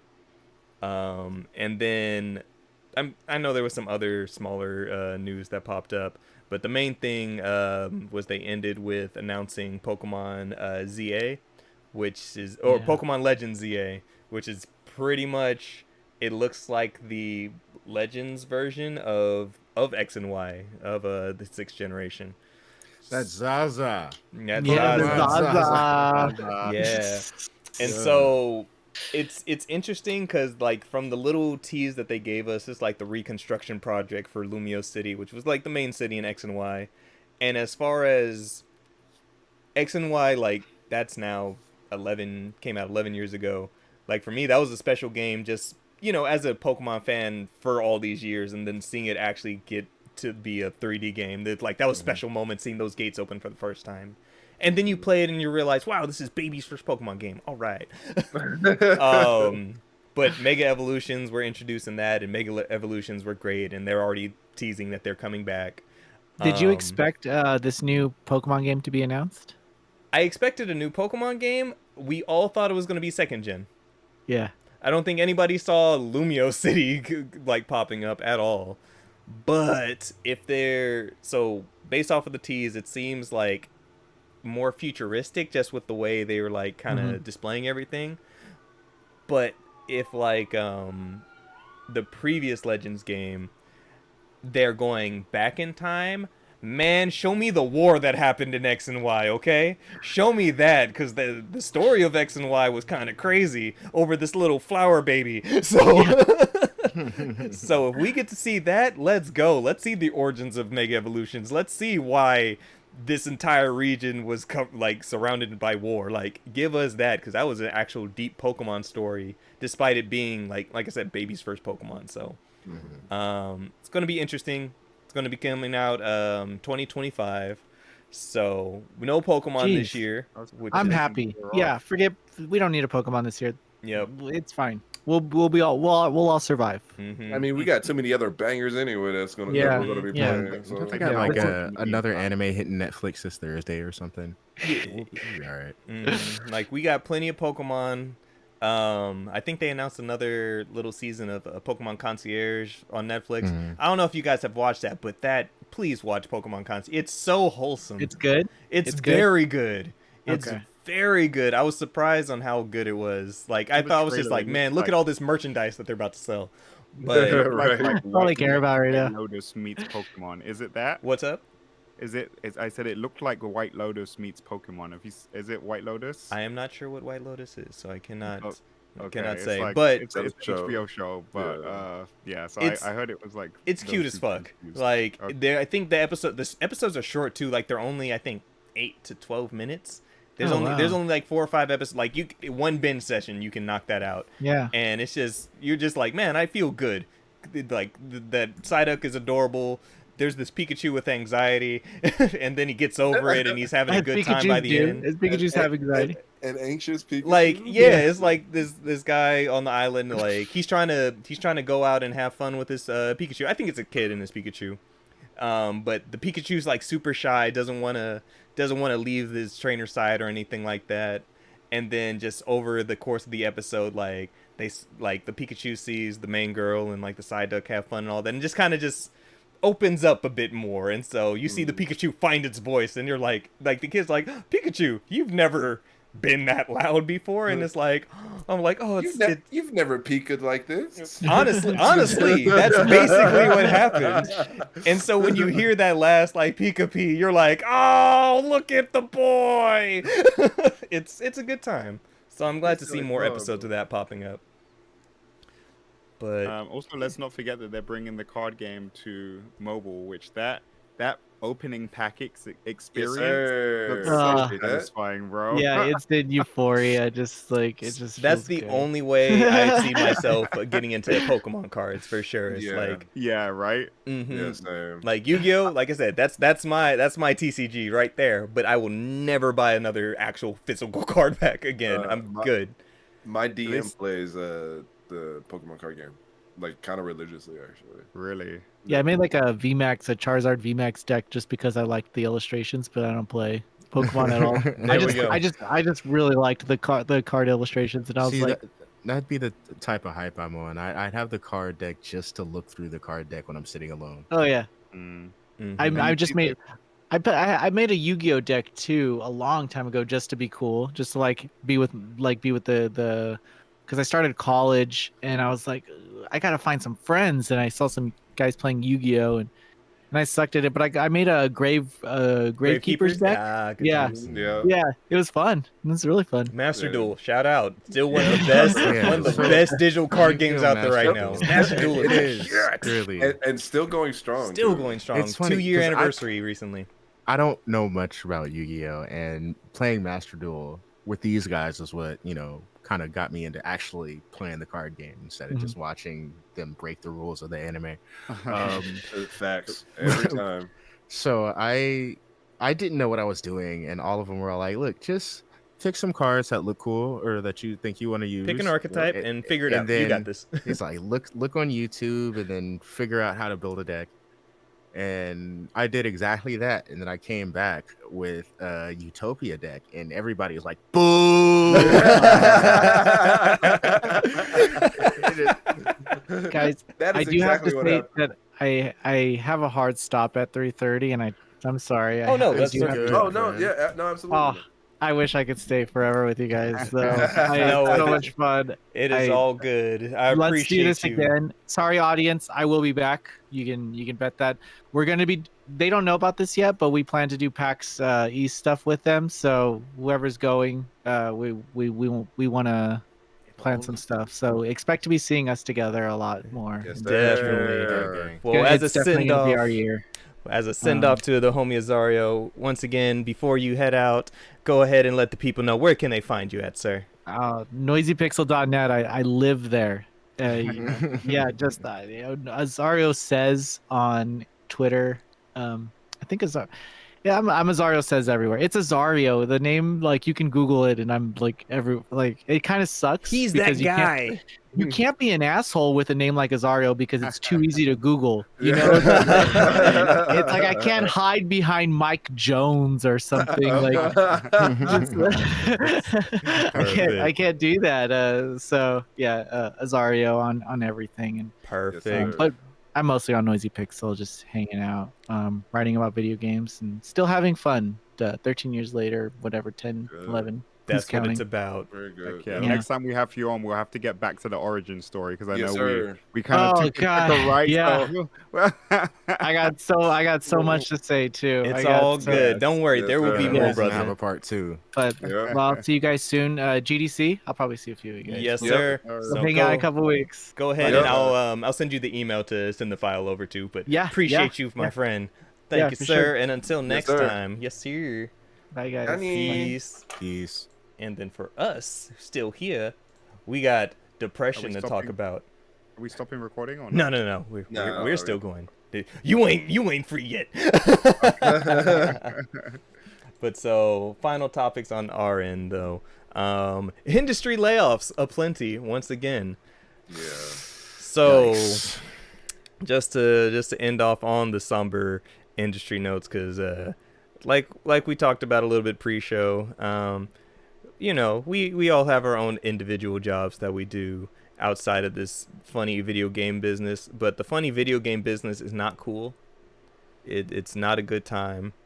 And as of this week, we had layoffs from both EA. So EA laying off around 670 employees. And with the statement from them, we are also sunsetting games and moving away from development on future licensed IP that we do not believe will be successful in our changing industry. This greater focus allows us to drive creativity, accelerate innovation, and double down. So, with this news from EA, one of the canceled projects was Respawn's first-person Mandalorian bounty hunter game. So, seeing EA turn away from Star Wars, which is still wild considering, you know, we've had the Jedi Survivor game come out last year recently, but apparently, you know, probably Didn't the Mandalorian show do pretty good too? The show does great. Yeah. And Respawn, you know, they're the ones that does Titanfall. They're the ones that do Apex. Seeing a game from them, that would be the Mandalorian, would have been sick. Yeah, I thought that would be pretty dope. Yeah. Yep, so I believe, shout out to Cheesy Controller. I know Anton was saying, I guess, on their recent episode, like, they had just mentioned the Mandalorian game, and then a couple days later, like, Anton said after he had posted that episode where they were talking about it, the next day is when they announced that it was canceled. Damn it. Cursed. I'm just like, Right. just it did not age well at all. A day later. A day Yeah, later. And then also on layoff news, Extinction. from Sony, we had how many layoffs there? Let me see. Sony Interactive Entertainment is laying off about 900 employees. London studios closing entirely. Insomniac, Naughty Dog, Gorilla, and Firesprite affected. And also with that, there was a Twisted Metal live service game that was in the work that also got canceled. So pretty much the same situation with the Yeah, with Cheesy ours. Boys mentioning Mandalorian. Yeah. It was, You were talking about, you were just talking about Twisted Metal. Yeah. And then also still in the same week, Life is Strange developers, Deck 9 Games, is also laying off 20% of their studio. Jesus This is Christ. all this week. And I believe, shout out to Ken Shepard from over at Kotaku. He's been keeping track of how many layoffs have been going on, and I believe it's around 8,100 Since the beginning of the year? Since the beginning of the year. We are in March. We are in March. 2 months? Uh-huh. Oh, excuse me, Gearbox as well. Yes, Gearbox also had some layoffs too this week. So it is just a devolving situation week after week. And one of the big things too that I think is a good thing to point out, we have to call out Jeff Keighley a little bit at this point, because he's not mentioning a fucking thing for being honestly one of the biggest spokespersons of the industry. Yeah. Like the same day all these layoffs went into effect, that the GameSense thing got announced, where it's like you could enhance your game experience by smelling stuff. He's tweeting about this and be like, oh, excited to see this, but then, you know, nothing about 900 people losing their jobs, nothing about, we already know during the Game Awards, no mention of anything. Just mentioning it. That's the thing that needs to be addressed. Shout out to Greg Miller at the DICE Awards for saying we need to do better. Yeah. Just saying, acknowledging these layoffs. Greg Miller, you're a treasure. We love you. Shout out, Kind of Funny. Do you think there's a reason why he's not mentioning it? Because he's trying. The biggest reason, like save face. It's to save face and still work with all these companies and not calling them out on their bullshit. Yeah. Just like he's buddy with everybody, and he's trying to stay that buddy. But at the same time, he doesn't have to deface anything. He doesn't need to call them out, be like, y'all need to do better. You just acknowledge the loss of these people in our industry. Over restructuring, over sales figures not being met, over whatever, that corporations at the end of the day, like, we love games, but it's a business, and money rules everything no matter what. Yep. So it's unfortunately not just video games that are going through this. All of tech is, people are getting laid off left and right, whether it ballooning production costs, development of games is more expensive, projects are coming out and they're not making enough money, whatever the reason is, it's ridiculous. And no acknowledgement from those who have the biggest reach it's telling. So I mean, I hate to say it, but due to Keighley's position, like, maybe he just can't. Like, maybe it's not so much that he doesn't want to, but maybe he just can't. Like, essentially calling out people. Nobody's saying to call out, though. Even if it's not directly. Like, even if you go up and say, like, even if he comes up and says, my heart goes out to all those that have lost their job in the industry, that's still him, essentially, like you said, the main spokesperson, putting a beacon on these industries that are obviously, like, we know about it, but maybe not everyone does. And so now, like, it is literally shining a light on, if he goes, hey, my heart goes out to these people, that means that they're in a dire strait because they lost their job.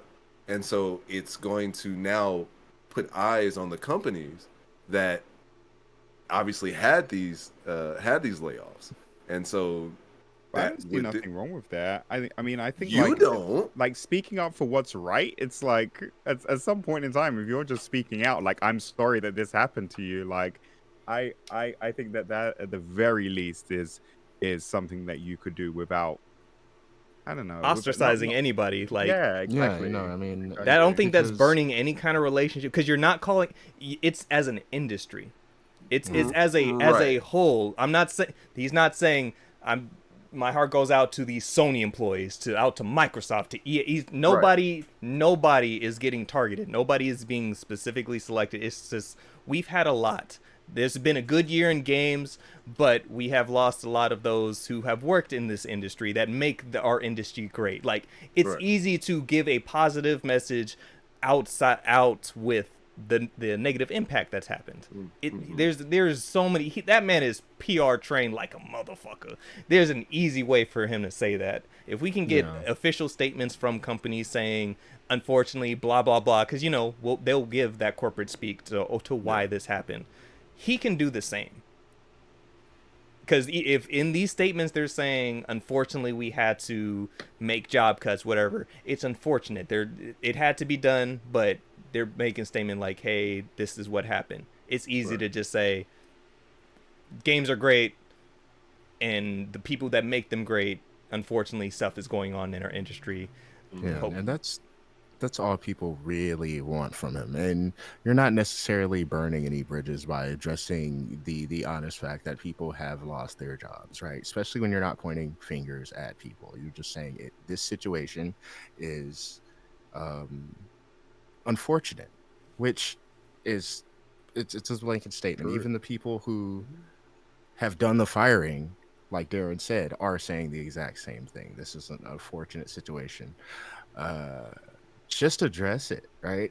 And I think not addressing it is coming from just a fear of any one of these corporations backing out, especially now that the gaming industry, at least the greater side of media, is kind of being led by him.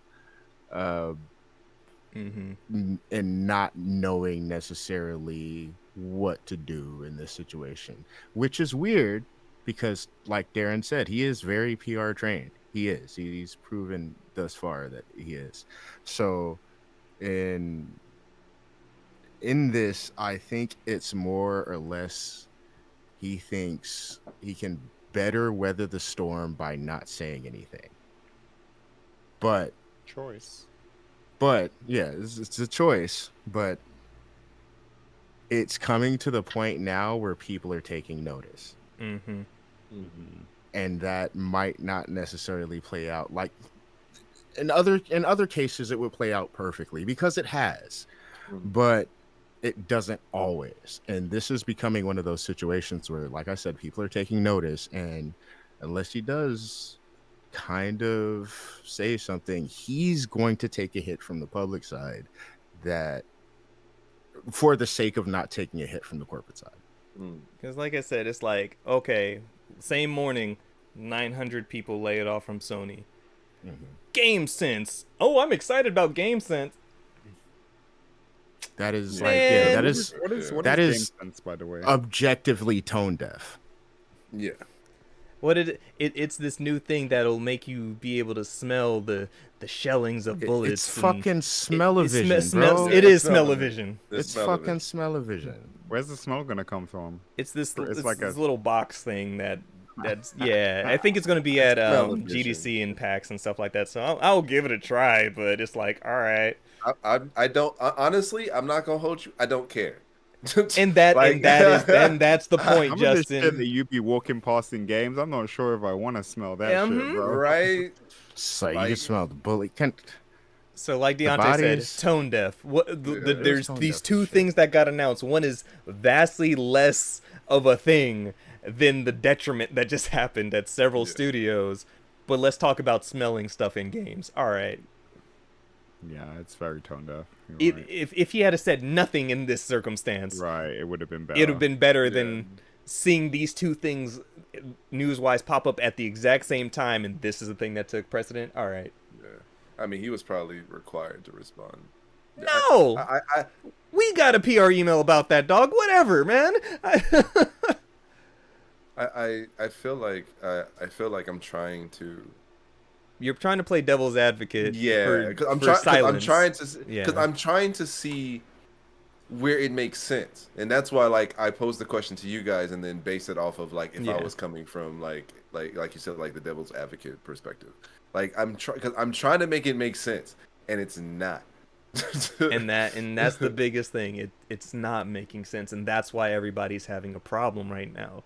It's nobody wants to say anything. It's just stop it, Deso.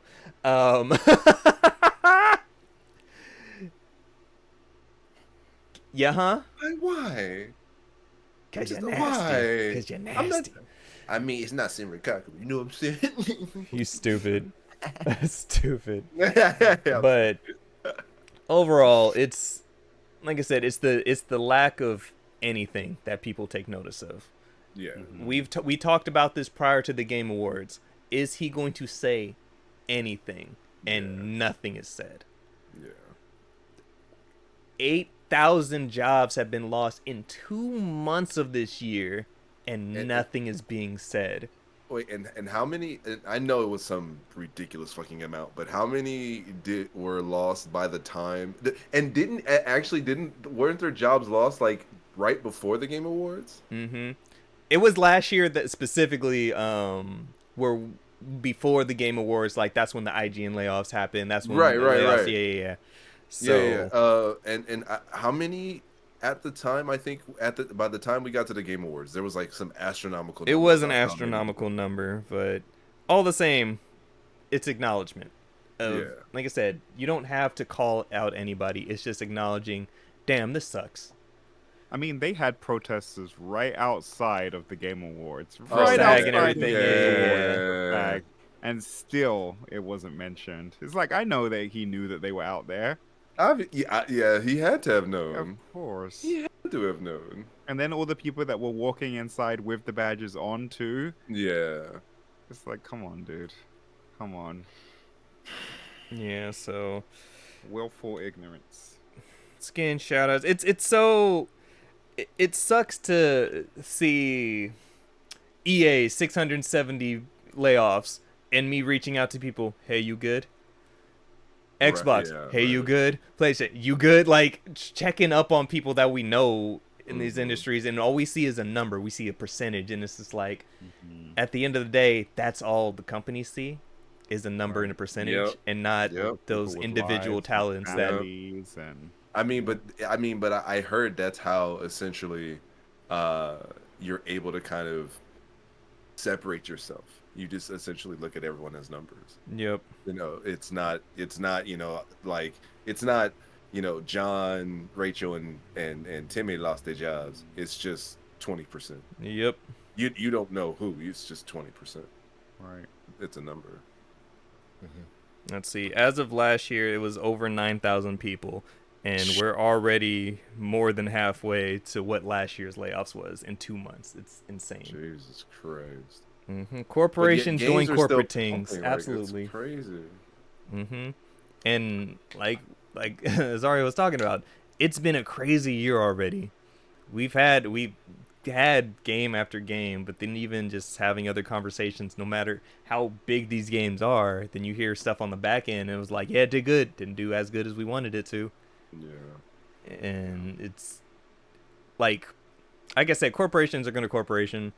It's 2024, and doesn't matter the industry. When you talk to anybody about finances or seeing how things are going, no matter how good a company's doing, then you hear about on the flip side of things on how we're like, now we need to cut costs here, and here. We did this good, but guess what? Everything is getting more expensive, so we need to make sure we balance out our margins in this way, or something needs to shake. And in the video game industry right now, it's just get rid of people. I mean, and the crazy thing is too is that like they're getting rid of entire they're closing studios. Yeah, they're canceling studios, games, closing studios. Yeah. And so for me, that's crazy in and of itself. Like it's not now you're just like killing the projects, and they're just gone now. Yeah. And because you're killing the project, now you're killing everyone else that goes with. Well, not like obviously. Yeah, but we've lost so many studios over the years because of that. They're like, okay, this is all laid off, blah blah blah. Right. And then so just on a glimmer, also this week, Toys for Bob went independent, so they're no longer under Activision's umbrella because that was the studio that had gotten hit prior with layoffs too. So good on them for escaping the wheel. You're not gonna fire us. We're gonna leave. So I'm like, that's our Crash Bandicoot team. Yeah, right. So hey, hopefully we see something good out of them. But you know, it just sucks to keep talking about this over and over and over again, because it just keeps happening over and over and over again.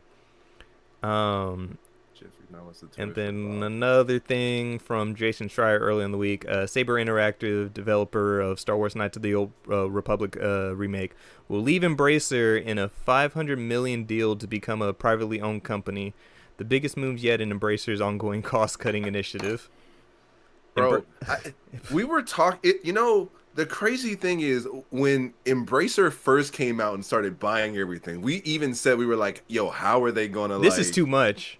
Yeah, they're buying like, everything. They're buying everything. They were like, how are they going to sustain it all? Right. Like, and now coming to what, like 2-3 years later, they can't sustain it all. Like, and so now they're just like, well, all right, well, we can't sustain it, so drop off. Like, that's fucking crazy, man. Yep, set to sell Saber, and like Dessel brought up earlier, Gearbox as well is in final talks to get sold from Embracer to another company.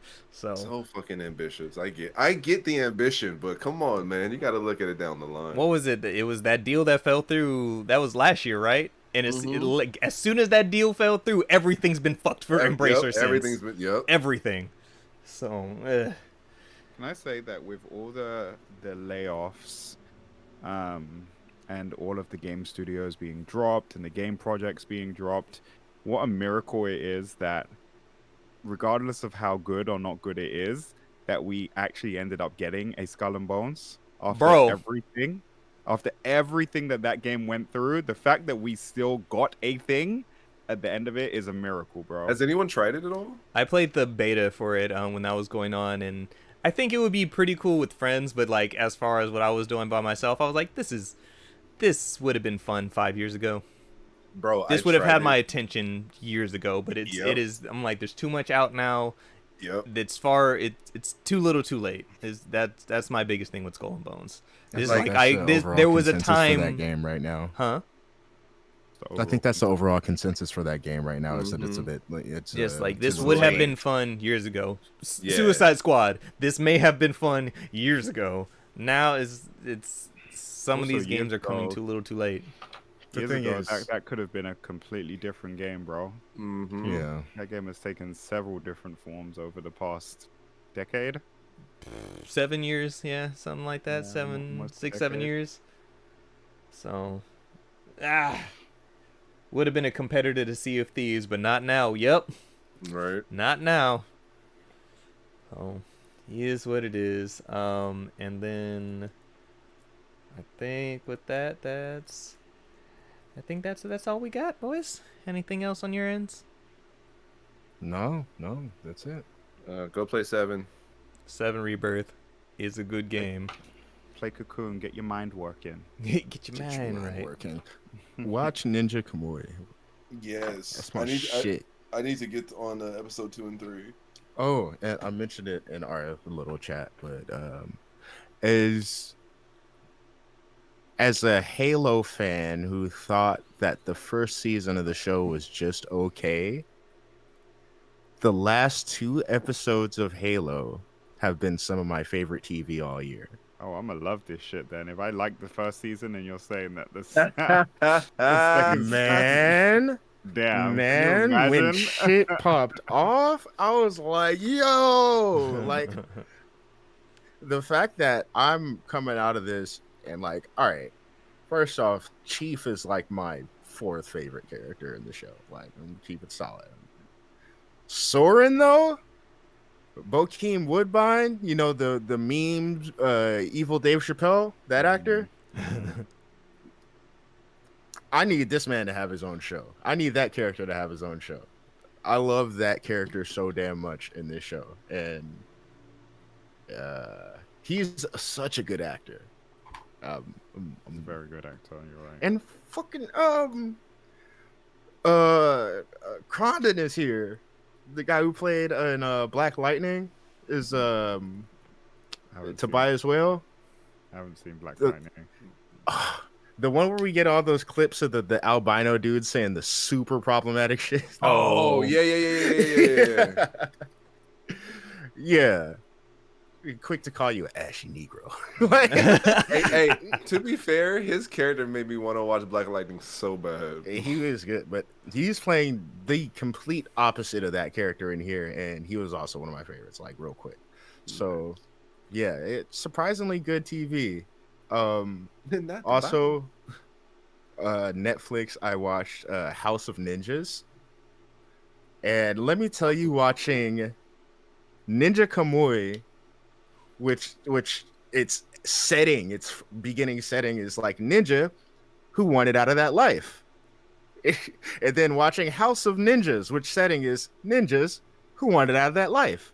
Watching those around the same time is fucking my head up. So I'm kind of mixing up the shows a little bit. Ninjas. But right. There's some kind of samurai show that's out right now that I heard is really good too. What is Shogun? it?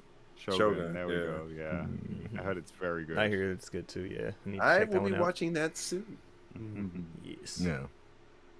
Be it. And then also, as of today, happy 7th anniversary Nintendo Switch. Wow. Oh. Damn. Yay. 7 years ago today, I was slanging Switches, bro. Man, here we are still running doo-doo butter processors, and our games not running as good as they should be. Hopefully next year, 2025. Hopefully next year. We should be getting something new. I just want a little bit more Nintendo. I don't want a lot. We don't need a lot. We just want our Legend of Zelda game to run smooth. That's it. Do you think like 20 years from now we'll look back and consider the Switch as like one of the greatest game consoles ever made? I think so. I think so too. I think, like, aside from the DS, like the DS, Wii, Switch, for sure, like, they're best consoles ever. Like, the 64 is my beloved. The Super Nintendo has some of the best games ever made on it. The NES started a fucking revolution. But DS, Wii, Switch, yeah. Nintendo knows what they got on their hands, and that's why they don't give us anything new, because why? Yeah. They've created one of the most perfect systems. They just refuse to make it better. That's all they need to do is make it better. Or, like, everybody's like, Nintendo just needs to put their games on PC and everybody will make all the money. And it's like, they could, but they already make all the money. They don't need to do that. That's more news, actually. Nintendo's taken Yuzu to trial. Oh, yeah, the emulator. Yeah. I think they said that Tears of the Kingdom got pirated, like, over 1 million times or something like that. And it's just like, yeah, if somebody doesn't have to pay $70 for a Legend of Zelda game, they will not. Right. And when Nintendo sees something they don't like, they act. Right. Yeah, that's true. That's true. Mm-hmm. Do we think that they're going to win that court case, or? High chance. Yeah. High chance. The fact that there's an emulator involved, they're like, oh, you're using our shit? Mm-mm. Not on our watch. Damn. You I can't heard even that emulator is really good too. Huh? I heard that emulator is really good. That's too. probably why they were like, mm-mm. Are you talking about for that Game Boy that's been going around? No, the Yuzu, the Switch emulator. Oh, Exactly. Exactly that. Yeah, they normally want you to. They normally let you be like 2 gens behind, and they'll be like, "Okay, emulate that." But they're like, "Tears of the Kingdom? Oh no!" Excuse me, how fucking with today's money? That's fresh money. Like our one? No, not us. Not Big Daddy Nintendo. How dare? How dare? What do you think this is? PSP? You think you can get away with that shit in import now? $170 game. Right. Our $170 $170 still the $170 game, right? Yeah. Mm-mm. But all right, gentlemen, with that, we will call it an episode. Thank you, everybody who's here with us today. Everybody listening, we appreciate you.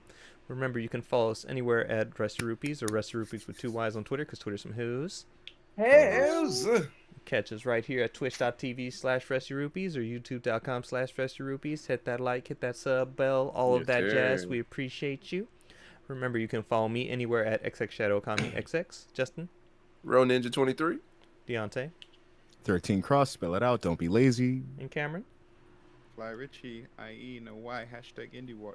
And once again, shout out to our gracious host, guest, the Mr. Noisy Pixel himself, Azario. We appreciate you. Thank you for coming on once again. Remember, you can find a ghost, if you will, stupid. Remember, go ahead, check out Noisy Pixel or at Azario Says to find him anywhere. And we appreciate you guys. And until next time, stay rusty. Okay, bye. Okay, bye. All right. Hello, you sassy, silly gooses. That big yawn right after hitting stop. Not the sassy sillies. Sassy sillies. Sassy. Had to mute for all the delicious rebirth talk. Not the narcissism. He's thought Darren was about to praise himself. What did I do? Not the narcissism jumping out. All right. Thanks everybody for hanging out with us. Everybody on the TikTok side, you heard the man when it came to that closing out thing. We are the Rusty Rupees. We have an audio podcast. You can find us everywhere you find your podcast. And if we're not somewhere, please let us know. And let us know how you like the podcast. Give us a rating, give us some comments, give us some feedback. We love it. We stream every single day on Twitch and YouTube. You can find us, just search Rusty Rupees on your selected website. All right. Thank you. Big love for showing up. And peace out. What episode is this? Stay rusty. 171. It was a fair question this time. I haven't had to record in 2 weeks.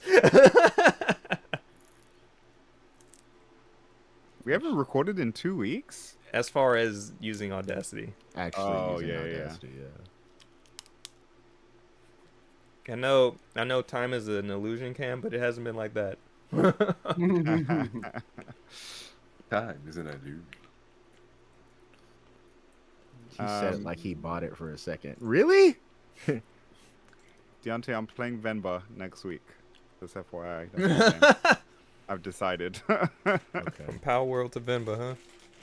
Yeah, I'm going to do Venba, then Thirsty Suitors, and then I'll jump into Power World. Not the same day, separate weeks. Good shit. All right, y'all. You guys still running the same shit? Yup. Y'all, Final Fantasy VII for me. I was Foolish. gonna say, you want to take multiple days again, or are you good? I'm just honestly, Doc. I'm literally just gonna whenever I play 7, I'm just gonna go live. That's fair. That's fine. You said you're gonna do it on the YouTube side of things, right? Yeah. You can do it on. I was about to say you can do it on both. It's just. It would depend on whether or not I'm streaming it when someone else is streaming. Mm-hmm. Yeah, I was about to say like just tap in, see, communicate. You really want to stream tonight? I could just switch over to 1.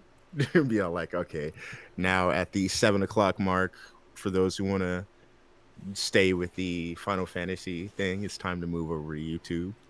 Or you could be Cam and just say surprise monkeys and none of us would change the fucking notification. Because it's still, I didn't change it either. And Rose keeps pointing out, be like, it still says surprise monkeys. It works.